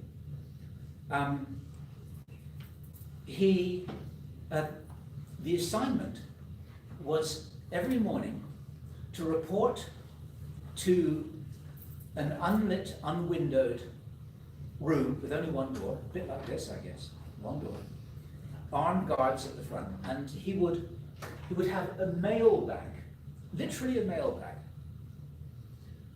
deposited for him to examine. And in the mail bag would be a collection of unsorted, it would be a grab bag assortment of UFO artifacts, videos, documents, and photographs, all jumbled up together.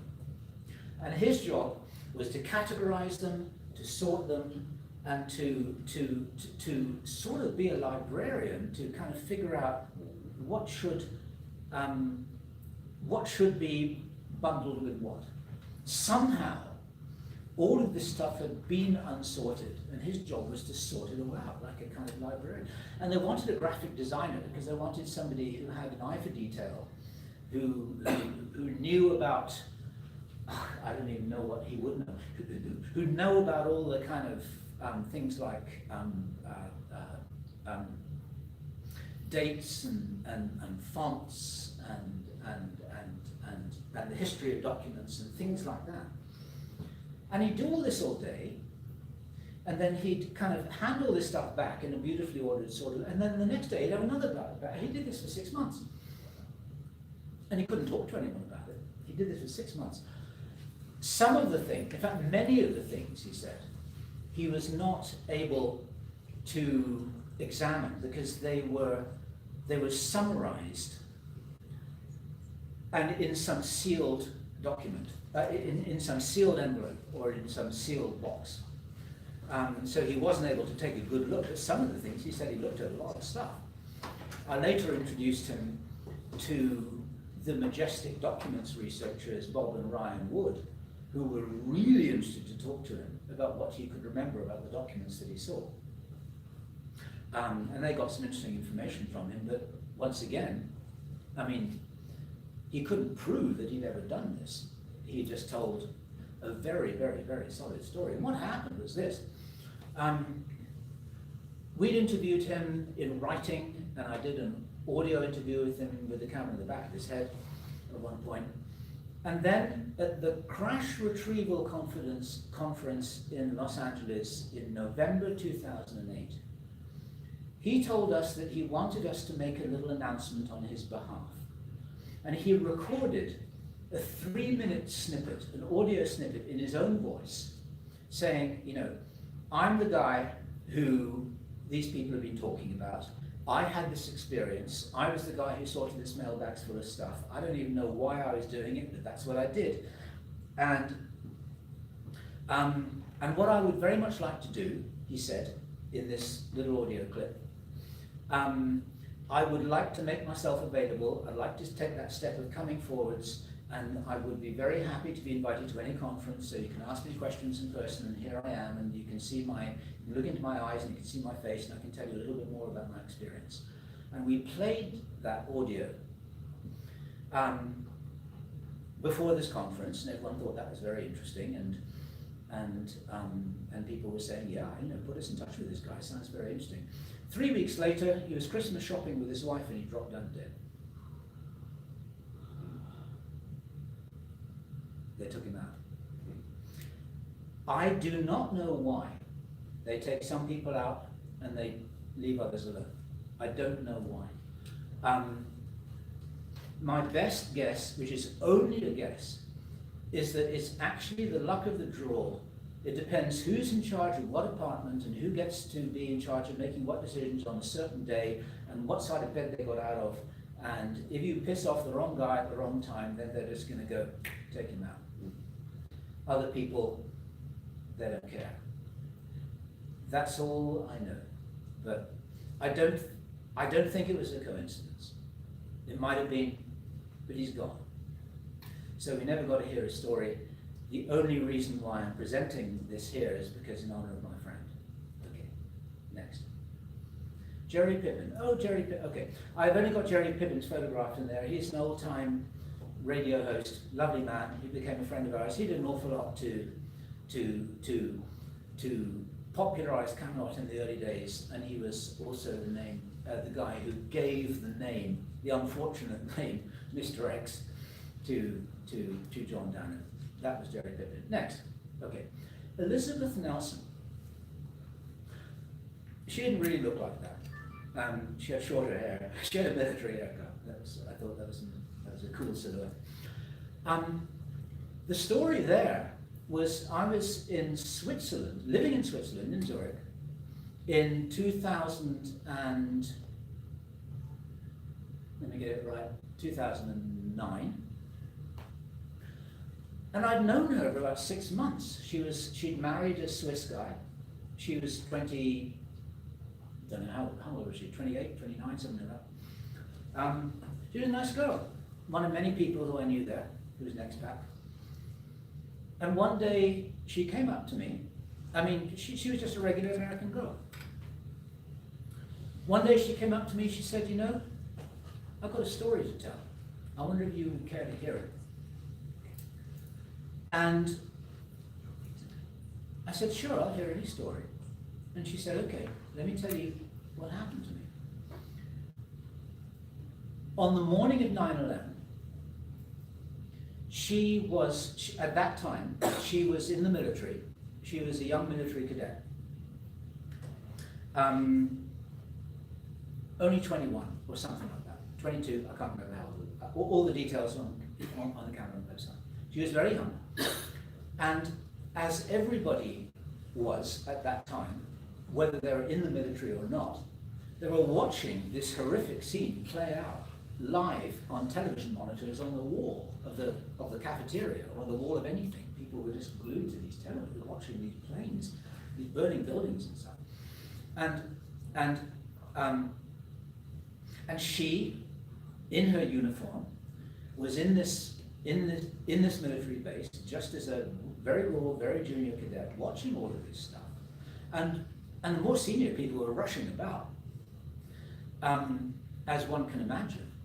And a meeting was being hastily convened in one of the officers' meeting rooms. And these senior officers were kind of running down the corridor and kind of, you know, all meeting in real time to deal with this crisis that was unfolding in front of them.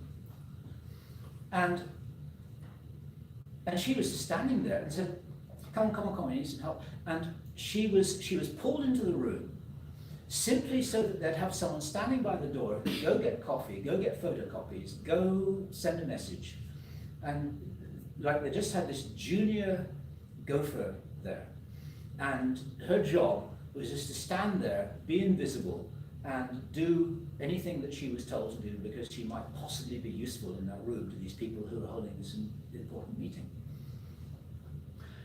And so she stood there being invisible, and right a few feet away from her, round this table were all these senior military officers who were trying to decide what the hell to do. They didn't know a thing about this.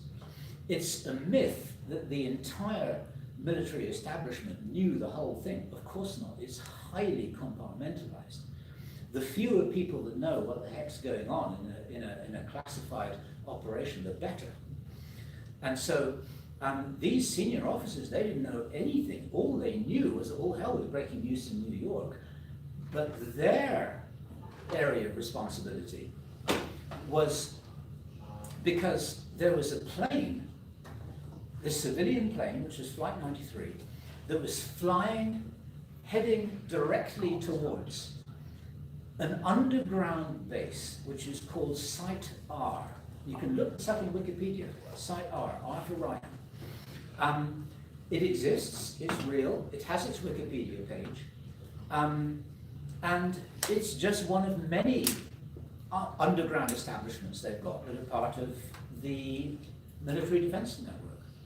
But the key to it is that this is protected aerospace. You can't just go flying around there in a light plane. You can't go flying around in anything at all.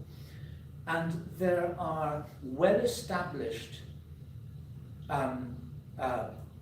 laws, military laws, civilian law. It is well established that if a plane is traveling in restricted aerospace near a military establishment and they don't respond to radio, they get shot down. You take your Piper Cherokee and you go flying into Area 51, the same thing will happen to you. Okay? If you don't respond and turn around when you're told that you're off track, they'll shoot you out of the sky. It doesn't matter who you are. And so these guys made the order to shoot down this plane because it wasn't responding to radio, to request for radio, wasn't responding to radio, and its transponder had been turned off. So they had to shoot it. They had to shoot it down. The law required them to do that, and that's what they did. They shot it down. And she was there to hear the order being given. They made the decision. They all agreed. It's like, and you heard the guy speaking to the folks like, okay, take that plane down. What is interesting to me about that is that they could have come clean. They could have said, look, this plane was flying into restricted military aerospace. We did what we had to do. Look, here's the regulation. We're sorry these people got killed. But if we hadn't done that, we would have got court-martialed. But they didn't. It became part of the cover-up.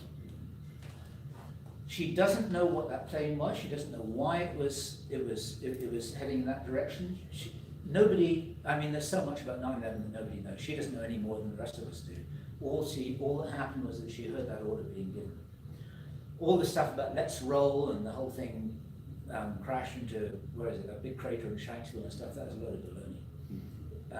I think those of you who looked into 9/11 know that there's no regular plane crash there. That was an Elizabeth Nelson story. That's all she knows. How about that? Next, Pete Peterson. Oh boy. Pete Peterson was introduced to Kerry Cassidy, David Wilcock and myself by a mutual friend, an intermediary, somebody who knew Pete and somebody who knew us. And described him to us, kind of sold him to us. It's like, listen, you got to talk to this guy. He knows everything. And we were interested, of course we were. And he arranged, this intermediary friend of ours, set up a meeting for us in a little tiny place called Garden Valley, I think it was called. It was about an hour north of Boise, Idaho. And it was over 2 days. The first day, all of the first day, we met in a diner, literally in a diner, over ham and eggs and all the rest of it.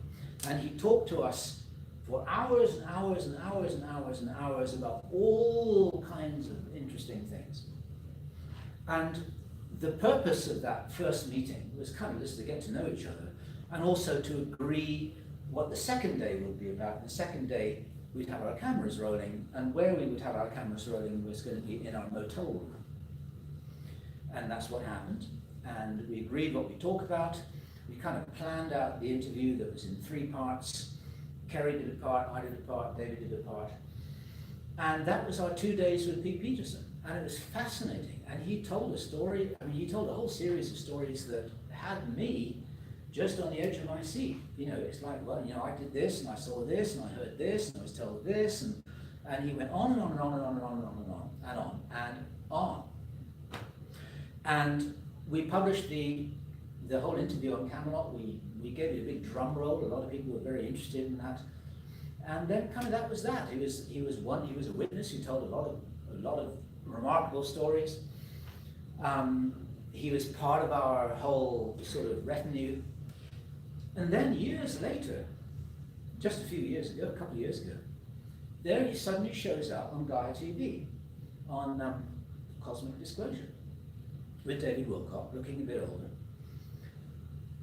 Rather, I don't want to be unkind to the guy, but rather looking like he'd been kind of wheeled in there a little bit. Talking about stuff that he'd never talked about us before, having been to Area 51 and meeting aliens and all kinds of stuff, and it was a whole new set of stuff. The battery's running low. Okay, that needs to be plugged in somehow. Yeah.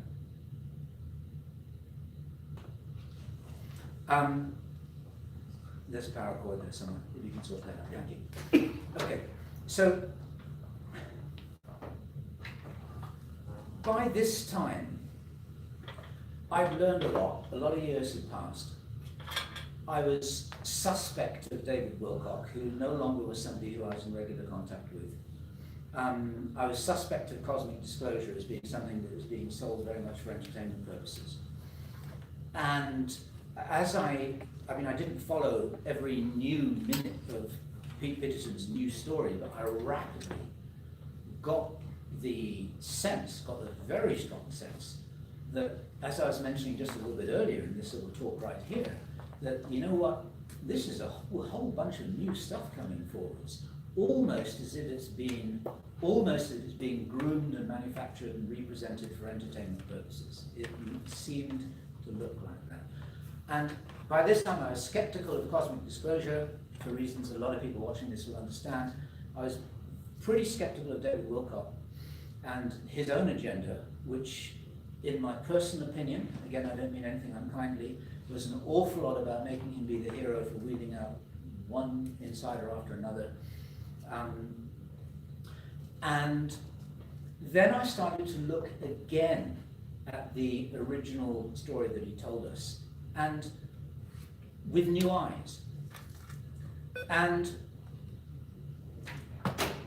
the truth was this: although he had been so impressive when we had been talking to him, both on camera and in the 12 hours before, there we were, very close to his house, very close to where he lived. We were kind of, almost in the same little village there. We never visited his house. We never saw his laboratory that he kept on talking about. We never saw one of the devices that he was saying that he developed and invented. He never put anything, he never took anything out of his pocket and put it on the table. He never showed us any documents. We never even asked for his DD-214, his military record. And I'm kind of thinking, how dumb was I that I never, I mean, I was talking about myself here, how dumb were we, is the truth. We never even thought to check, we never asked him a single corroboratory double-check question. We never said, hey, you know, Pete, look, you're just round the corner, tell you what, we'll take a coffee break. Can you go and show us one of these things that you've got, that you say you've got in your lab? I don't think that laboratory existed. I don't think any of this existed. Now, he was a scientist of some kind. He could have been a smart technician. He was in the military somewhere. Eventually we got a DD-214, but it looked like he was a regular guy. We couldn't find any evidence in his education. There are a lot of people out there who talk like smart people, but they're not actually, you know, they're not necessarily PhDs. And it doesn't mean that every word he said was a lie, but it does very strongly suggest that if we're trying to put this on record, on deposition, as part of this big jigsaw puzzle piece assemblage mosaic that we're all trying to put together, helping each other out about this, that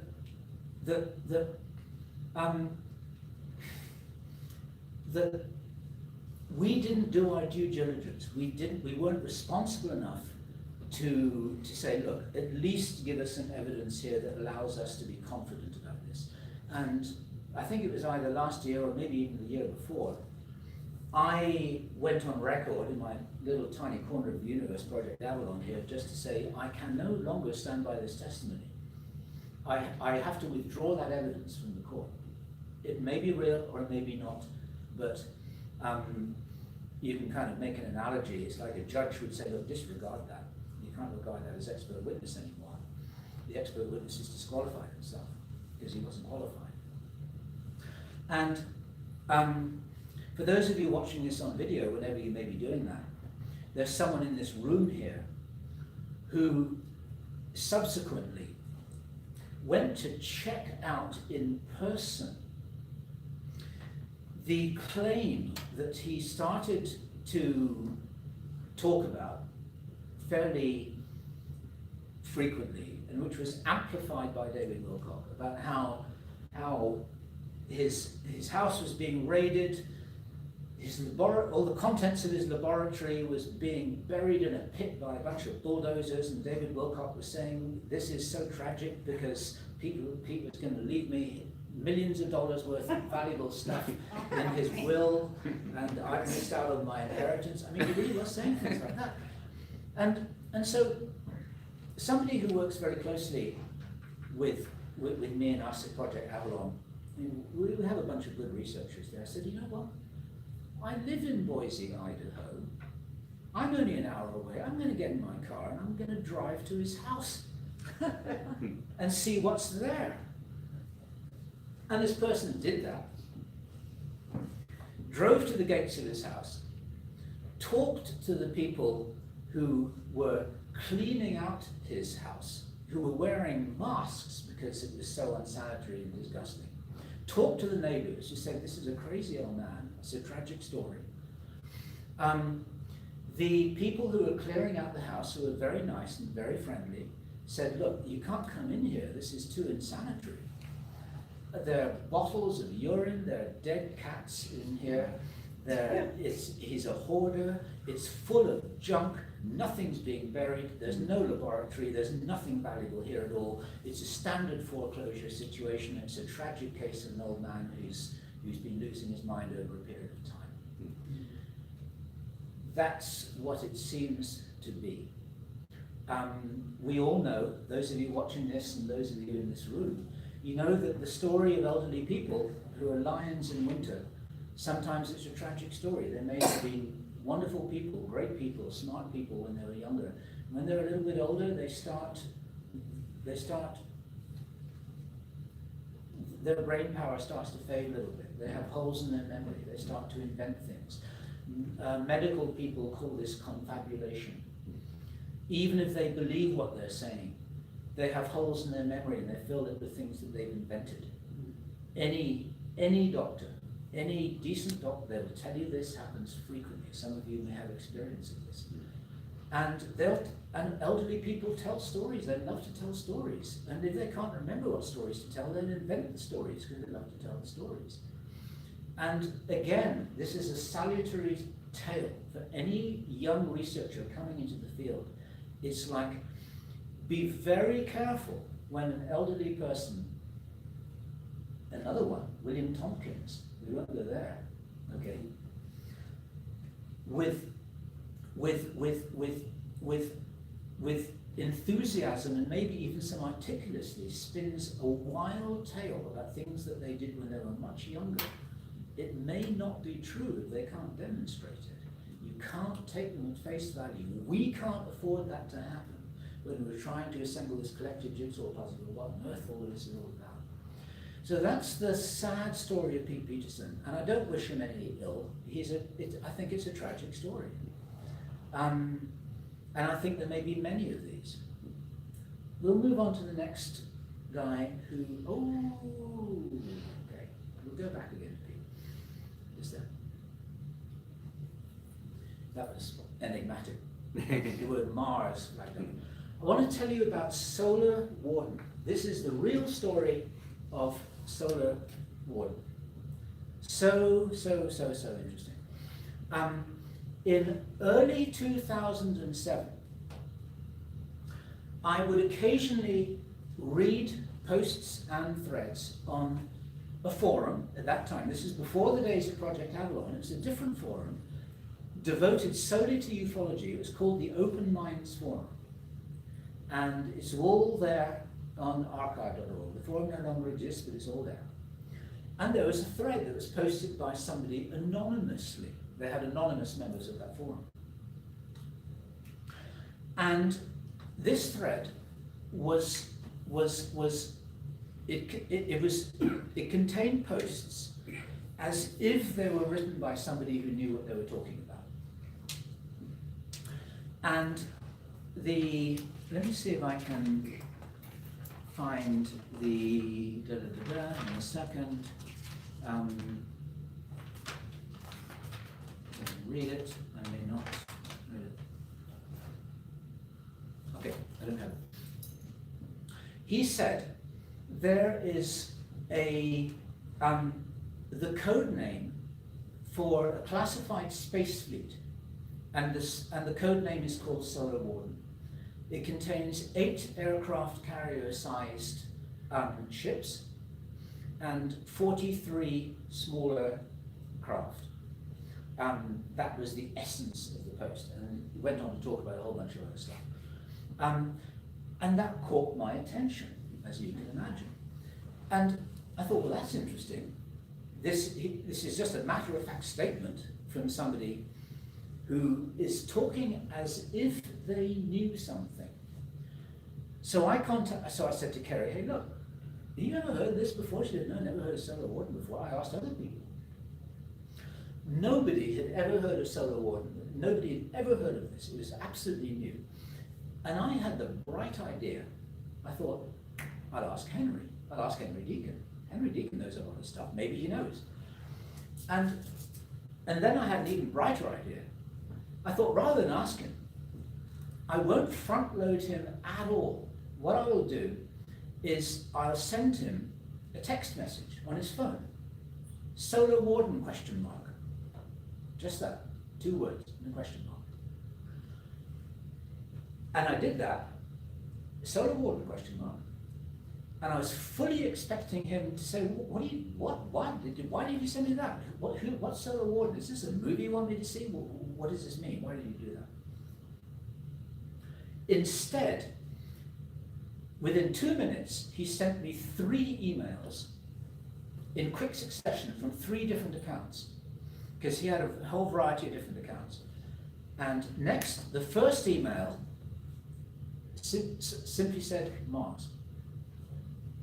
The second email said alternative. The third email said not listed here. And then what you see there is a website, not listed here. And what that website is, it's actually not, it's not online anymore, but you can see exactly that on archive.org. It's a website, it's a US Navy public sector website that just lists all of their aircraft carriers, floating surface ships, aircraft carriers, regular aircraft carriers. And Henry said, Mars alternative, and it's not listed in the US Navy list of aircraft carriers. And he immediately got back to me with that after like 2 minutes. And I said, wow, he definitely knew what solar warning was. And so that was just one of many interesting things that came to us, and I put it on the Project Camelot blog. I just told that story exactly as I've told you guys right now. And it was one of those things. I mean, there are a lot of stories I can tell that nobody knows anything about, and this went viral, slowly, not overnight, but over a period of months and then a year or two. It kind of spread in this ripple effect, and now everybody knows what solar warden is. And nobody knows where it came from. This is where it came from. This is the story. This is the only source of the story. It's never been confirmed by anybody else. No one's ever seen it in a document. It only came from Henry Deacon this way. That's the solar warden story. Next, Jake Simpson. Oh boy. Jake was a character who worked for Australian intelligence, and we met him in 2008. And he was one of these people who, this is a pseudonym, I should say, or his real name. And he knew a lot of stuff, and it was evident that he knew a lot of stuff. And the way that he talked to us was a way that I had not heard anyone, I had not seen or heard anyone talk to us before. And it would be like this, and I need to kind of act this out because it's a visual thing. If I was Jake and someone was asking me a question, he'd go, and then he'd answer the question. Sometimes I'd ask him a question, and he'd go, and then he'd wait for a few minutes, talk about something completely unrelated, and then suddenly he'd answer the question, like with this time lag of 3 or 4 minutes. And it was very apparent he was doing this, and I never quite knew why. We thought, well, you know, maybe he's just looking to see whether anyone's listening or something, you know, or whether there's someone in the bushes, or you know, just kind of looking over his shoulder type thing. We didn't know what he was doing. But he did this periodically, and he did this kind of obviously.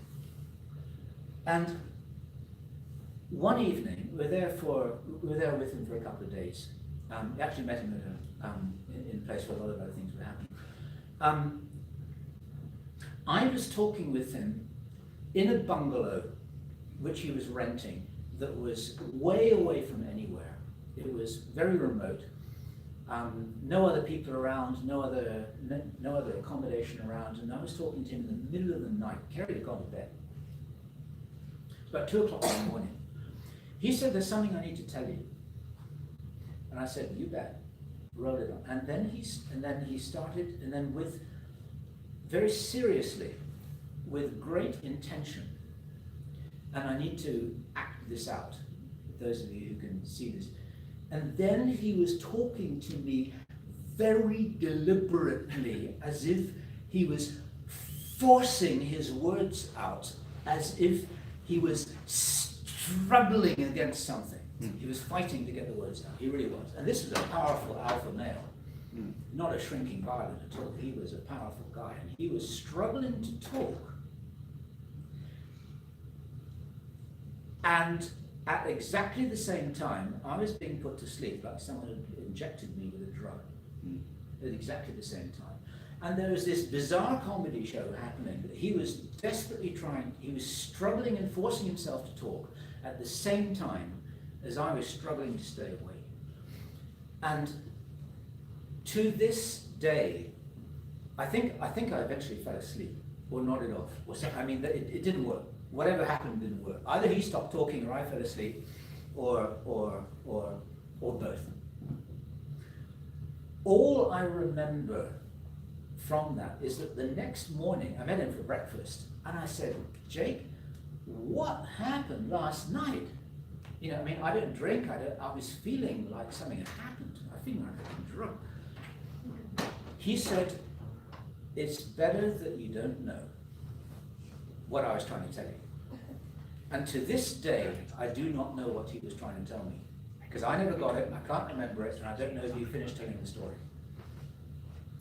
But he did tell me what this was all about. He did tell me what the mechanism was, the looking around thing. And he told me this, and I've had this corroborated by somebody else, interestingly enough. And it's a scary story. He said that there is this is what he said. Okay. He said there is a hyperdimensional, artificially intelligent surveillance system that at that time in 2008, he said had been operational for 20 years. He said it can detect somebody's thoughts and words anywhere in the world, at any time, remotely. And if necessary, it will shut them down, like it shut us down. It shut him down by stopping him from talking. It shut me down by stopping me from listening. He said this thing works across time. His actual words were, this could be used to hear Julius Caesar's last words. He said that. I don't know whether that's true, that's what he said. It works across time, works retrospectively. You can go back and find out what somebody said yesterday. That's quite an intelligence tool. And the reason why he's looking around like this is because this thing works in a sweep, like a radar. It sweeps around. And the reason why it doesn't stay there all the time is because he said people's brains would just get fried. And that would give it away. You know? It's like if everyone's brains started getting fried one after the other. So this thing had to go on a kind of sampling basis. And what he was doing was he was able to detect it. And so he was avoiding it.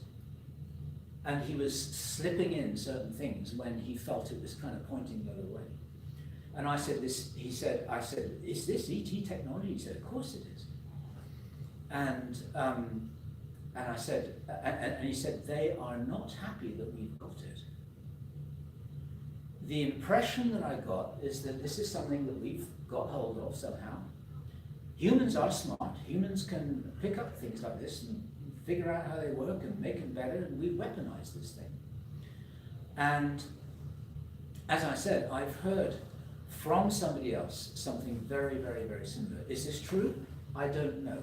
I wanted to recount that because it's a personal story. All I can tell you is that that's what I experienced. Very, very, very, very, very interesting. Next. Okay, this is a funny story. I tell this against myself. It's all part of the comedy show. Back in, let me get it right, early 2008, was it? Or 7, one of those years. 2008, February 2008. We were on the road, Kerry and I. We had the dog and the cat in the car. We were running around all over the place. I had flu and Kerry had flu, and we were under the gun and we were under a lot of pressure. And it was one of those times when the show had to go on. You've all been there. It's like I wasn't picking up my emails every day. And we were getting like 100 emails a day, or 200 or 300 or more. And I couldn't keep up with it. I was the guy who did all that stuff. Kerry used to leave the communication to me, largely. And I was dropping the ball there because I was missing these emails. And a month later, you've all done this, a month later I was searching for something in my email box. I was thinking, have I heard from this person? Have I heard from my buddy? And I started searching. And I came across this email, which I had missed. I'd absolutely missed it. I'd totally missed it. And this email It was from a military scientist. He said, hey, he said, I like your work. I'd like to talk to you. He said, let's see if I can read some of this. He said, I find your site interesting. I'm familiar with some of the past contributors, including Dan Burish, John Lear, Bill Hamilton, and others. I've been associated with government contractors for over 40 years. I worked for Martin Marietta, Honeywell, and Hughes on gravity wave measurements and anti-gravity. I worked for a while as part of MJ12. I know about star children. I've seen the bodies of ETs from various crashes. I know about the crashes before Roswell, such as in the Czech Republic in 1938, Bavaria in 1941, and Cape Girardeau. Are you aware that projects Lunix and Horizon were not actually cancelled? These are moon-based projects that were drafted out in the I think in the 70s or the 80s. He said they were never cancelled. He said they're real. He said there are bases up there. He said, do you know that NASA tried in 1993 to establish a base on our moon, ran into difficulties, and do you know how they were rescued and who by? And he was kind of, I mean, there's more and more, and you're going on and on and on in this email, and I'm thinking, God, and he said, you can interview me if you like. Jesus. Anyway, I wrote back to him and said, look, I'm so sorry, I missed your email, please forgive me, we're on the road, we're under the gun here, we didn't blow you off, please talk to us, we'd love to know more about who you are. Never heard a thing. That was that. Drop the ball, so funny. I mean, I'm not saying that's anything super special, but that was just the kind of thing that used to happen to us all the time. This was like a day in the life of Camelot. We would have this thing coming at us. Was he afraid? Was he some kid in his bedroom? I don't know. It didn't feel like that. I just tell that as an interesting story against myself. Next. Andy Bajago, Time for the Truth. Wouldn't that be nice?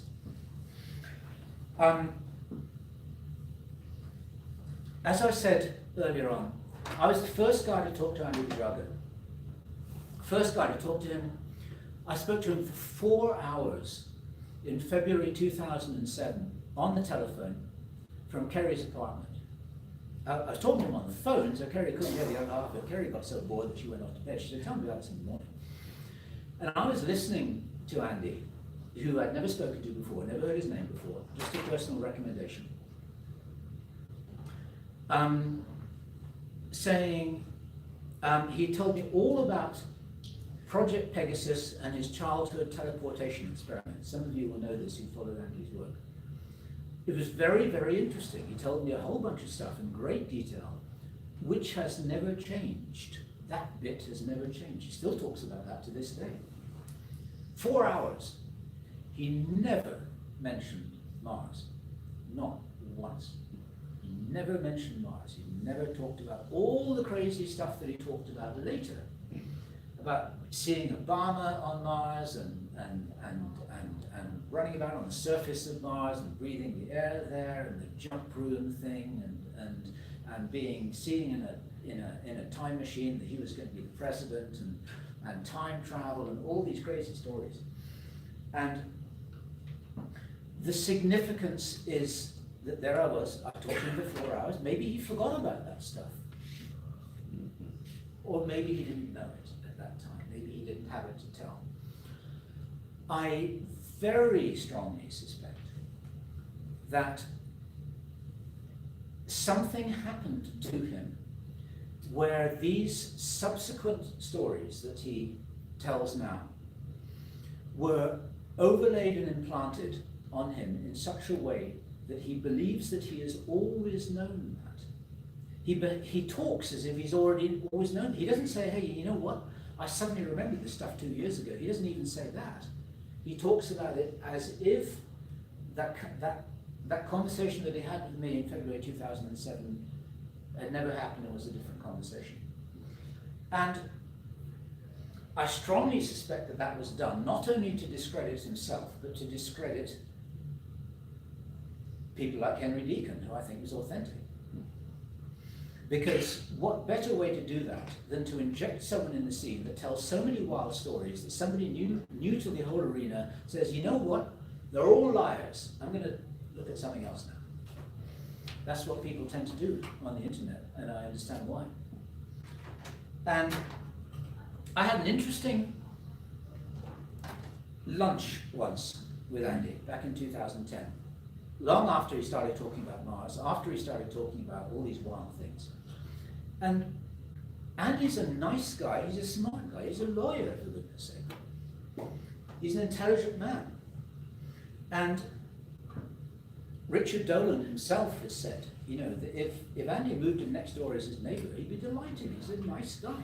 He's a genuinely nice person. And he is. And I sat and had lunch with Andy Bajago for an hour, 60 minutes we had for lunch. And I tried to explain to him, as nicely, kindly, reasonably, and gently as possible, I put to him the theory that it had to be possible that these things that he believed were somehow introduced to him as something that was designed to have him believe it, discredit his own earlier testimony, and discredit the testimony of others. It's a very simple concept. Anyone listening to this right now, it's like, you get that, you know, that's an easy thing to grasp, that could be a thing. It took Andy 45 minutes to understand what I was saying. He couldn't get it. He was like saying, what do you say? Say that again, say it one more time. What are you trying to tell me? I couldn't get that idea through to him, and he's not a stupid man. Anyone can understand the concept. If I said to any of you guys here, anyone listening anywhere, you know, hey, you know what? You might have had this memory that you had introduced to you in order to discredit something that can make you look stupid when you say it.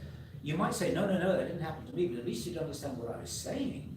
He didn't understand what it took me 45 minutes for him to say, now I see what you mean. Now there's something wrong with that picture. It was as if there was a fuzzy block there that was stopping him from understanding what I don't even know. I mean, it could have been this artificial intelligence for all I know, but or it could have been a post-hypnotic command that said to him, if anyone starts suggesting to you what really happened, don't understand that, don't understand that, don't understand that. And so all I can do is share that story. And in my personal opinion, Andy Bajago is one of these people who has inadvertently, without his knowing or agreeing to it, been used as an asset to muddy the waters of the job that we're all trying to do together. Next. Gordon Nobel, here's a good one. Okay, Gordon's a wonderful man. I'm not here to talk about Gordon, but I'm here to talk about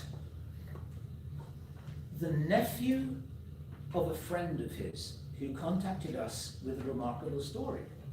And the nephew of a friend of his, he's my kind of guy. He was a hiker. And he was out in the Utah desert, not the Nevada desert, the Utah desert. He said 20 miles away from the nearest road, in a place where you couldn't even get a horse, rattlesnakes under every rock, wild country where you can just about pick your way on foot. Really, really wild, rocky desert country. And you know, he was a good hiker. He knew what he was doing. He was very happy. He was out there on his own. That's what hikers do. Next. That is a scale diagram of some aircraft that we have in the civilian world. There are several different aircraft. I pulled that off the internet. Those are the largest aircraft that we have. You've got the Boeing 747 and other few things. You can't see it clearly here. I've got the dimensions on there. There's a bunch of aircraft. What this guy saw, he said he was just on his own there in the desert, having a good time like hikers do. And he said out of this blue sky came this huge black arrow-shaped giant triangular craft. And he said it came right down to very close to the desert floor. And then he said the desert floor opened up like the deck of an aircraft carrier. Rocks, rattlesnakes, every damn thing. Big hole in the ground. This triangular craft silently went down into the desert as if it was the deck of an aircraft carrier, and then the entire desert floor whoosh, closed up again. And suddenly it was all gone. And he was left staring at this thing. Next. That's the measurements. Next. That's the size of it. That's the size and shape of what he saw compared to these aircraft. I talked to Gordon Avell about this. Gordon Avell said, yeah, that's one of these Sailor Warden craft. That's what they look like. Gordon Avell seemed to know about that. I don't know whether that happened. The guy didn't have a camera. It fits the picture. And that's a fun story to tell, because I can just imagine that. It's like you roll out some CGI and put that in a movie, and that's going to be an impressive scene. And I thought it was really neat, the idea of the desert floor rolling away, the whole thing being artificial, you know. And underneath, of course, there's a big base. And there have been many rumors for many years that a lot of the activity in Area 51 has moved to Utah. Right. It's an interesting story. Next, there we go, Zechariah Sitchin. This is an easy one to tell. We never met Zechariah. We wanted to get close to him. He was very elderly. He declined our request for an interview. That's fair enough. He passed, I think, a year later. He may well have been unwell. That's all cool. It's all right. But I was told personally by somebody who knew him extremely well, whose name you may recognize. I'm not going to reveal his friend's name. He said, there's something I need to tell you about Zechariah that he didn't want anyone else to know. He was a Sumerian scholar. He used to translate the Sumerian cuneiform. But periodically, in fact quite frequently, he'd come across things that were ambiguous, or which he didn't understand, or which could have meant any damn thing. And then he got a download. Then he got a telepathic download, or what this thing meant. It's like, oh, okay, it's that. And that's what then became embodied in all of his books. This is why genuine Sumerian academics like Michael Heiser have such an issue with Zechariah. He gets really heated about Zechariah Sitchin, saying, you know, this guy's mistranslating things, he's getting things wrong, this doesn't mean this at all, this doesn't mean that. Zechariah Sitchin was getting a download every time he came across something that was ambiguous. And I thought that was really interesting. Nobody knows this. This is something that Zechariah did not want known. And I feel it's important to reveal this. A lot of people think that every word that Zechariah wrote is important. It should be taken seriously. My personal suspicion is that it may have been the Anunnaki themselves, whoever they are, who were feeding him misinformation. Because if you really look at some of the stuff in Zechariah Sitchin's books, it doesn't make a whole lot of sense. That was interesting, and I wanted to put that on record as part of the deposition. Okay. Next, I think we've got Arthur C. Clarke. Yeah, there we go. This is a simple story to be told as well. We wanted to talk to Arthur C. Clarke because Henry Deacon says, you've got to talk to this guy because he knows everything. Everything. Henry was very emphatic about that. Arthur knows everything. And we got in touch with his agent. Arthur C. Clarke was about 92 years old, or 91. He was pretty old. He lived in Sri Lanka, as you probably know, in retirement. And he had a publicity agent. We got in touch with this guy. He said, sure, come on over. Arthur would love to talk to you. We were just about to buy our tickets, just about to jump on a plane, just about to do the whole thing. He died. We never got to talk to him. I don't think that was nefarious. I just think we were too late. We just missed him. But Arthur C. Clarke is one of the people who, in some alternative timeline, I would love to have talked to, on or off record. Okay, next. Starbucks. Oh boy, this is a fun one. Okay, let me see if I can squeeze this in.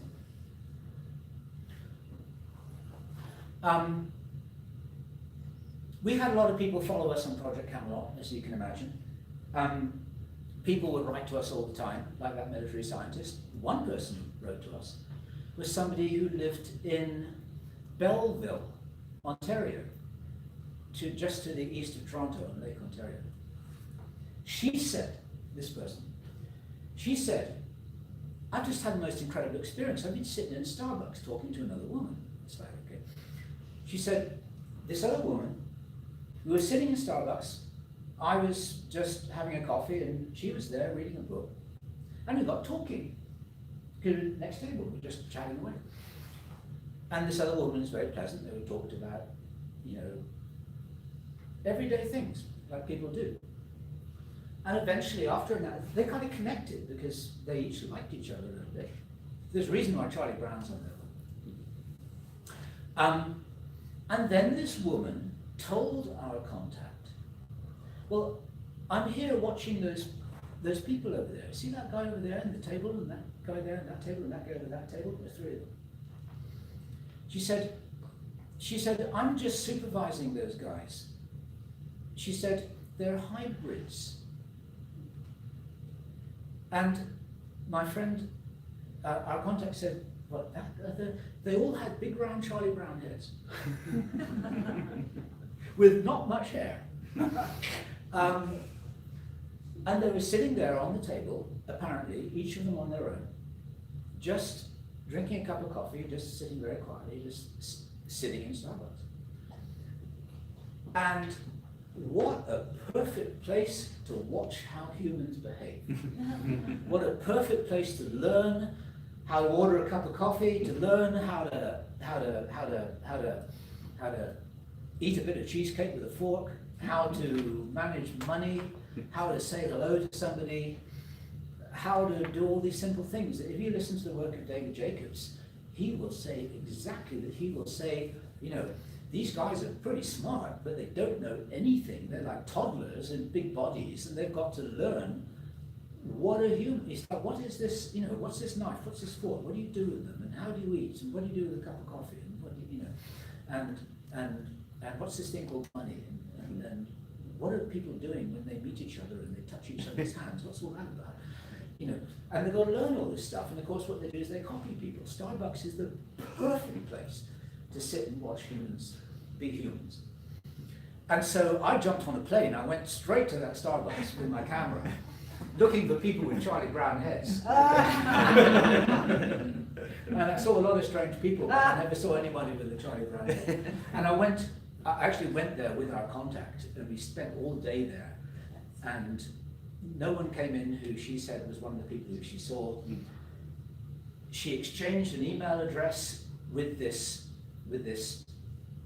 person who had been their supervisor, who apparently was part of the military training program at the local base, that kind of thing. She said, hey, here's my email address, keep in touch. She did get back to it, no contact, nothing at all. Nothing was ever replied to. That went dead. But isn't that interesting? So I sent that to David Jacobs, of course. What does it mean? I have no idea. Next. There is a real Roswell photograph. Take a good look at that. This is the last. Now, this is, it sort of looks like a bunch of people sitting under a tent. This is all on the Project Avalon forum. It is online if you look for it. If you look very, and it looks like an upturned boat, but if you look very carefully, this is a shadow or something. It's round, you see. It's not, this isn't the prow of something.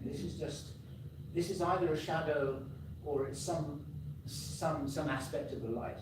But it looks like it's going around like that, and you don't really know what's underneath here. Although at first sight, the thing looks like it's, you know, looks like the awning of a big tent. And then these people hanging around. It's like, big deal. What's all that about?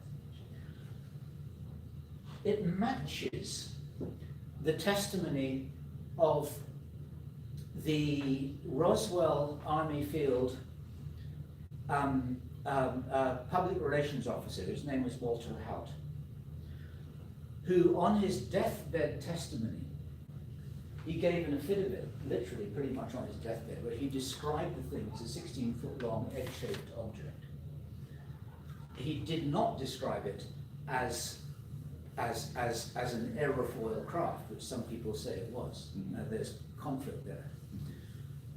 This I traced the lineage of this, the provenance of this photograph. And again, I've got this all on the Project Avalon forum. I shan't read it all out actually, but it came from a guy who is a UFO researcher in Malta. He was given it by an army veteran. He was given it by a friend who told him that I was there and I took this photograph.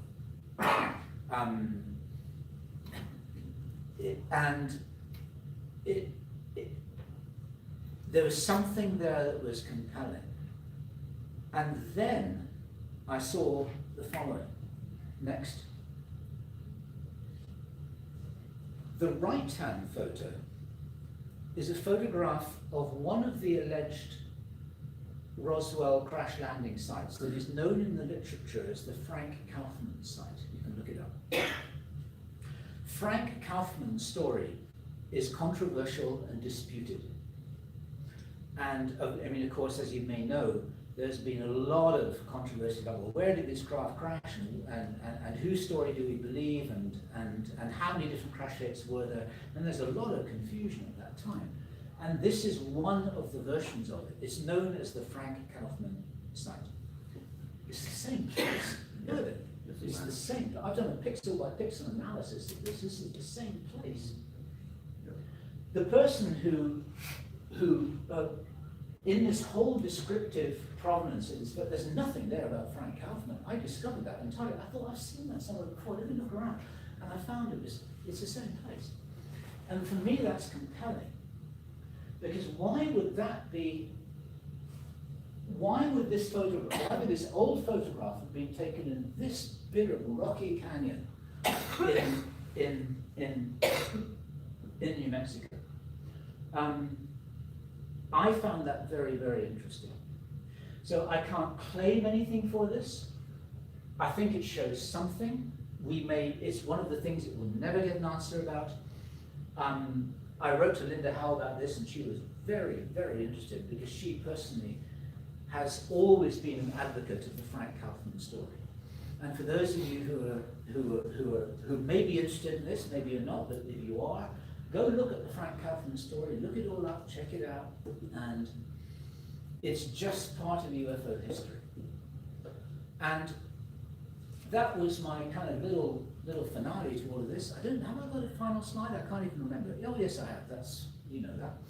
Okay, I don't need to tell you guys who we are. And that leads us, we've got to leave this room in 4 minutes, so that's all perfect timing. So those of you who've been sitting patiently in the audience here, thank you very much for encouraging me.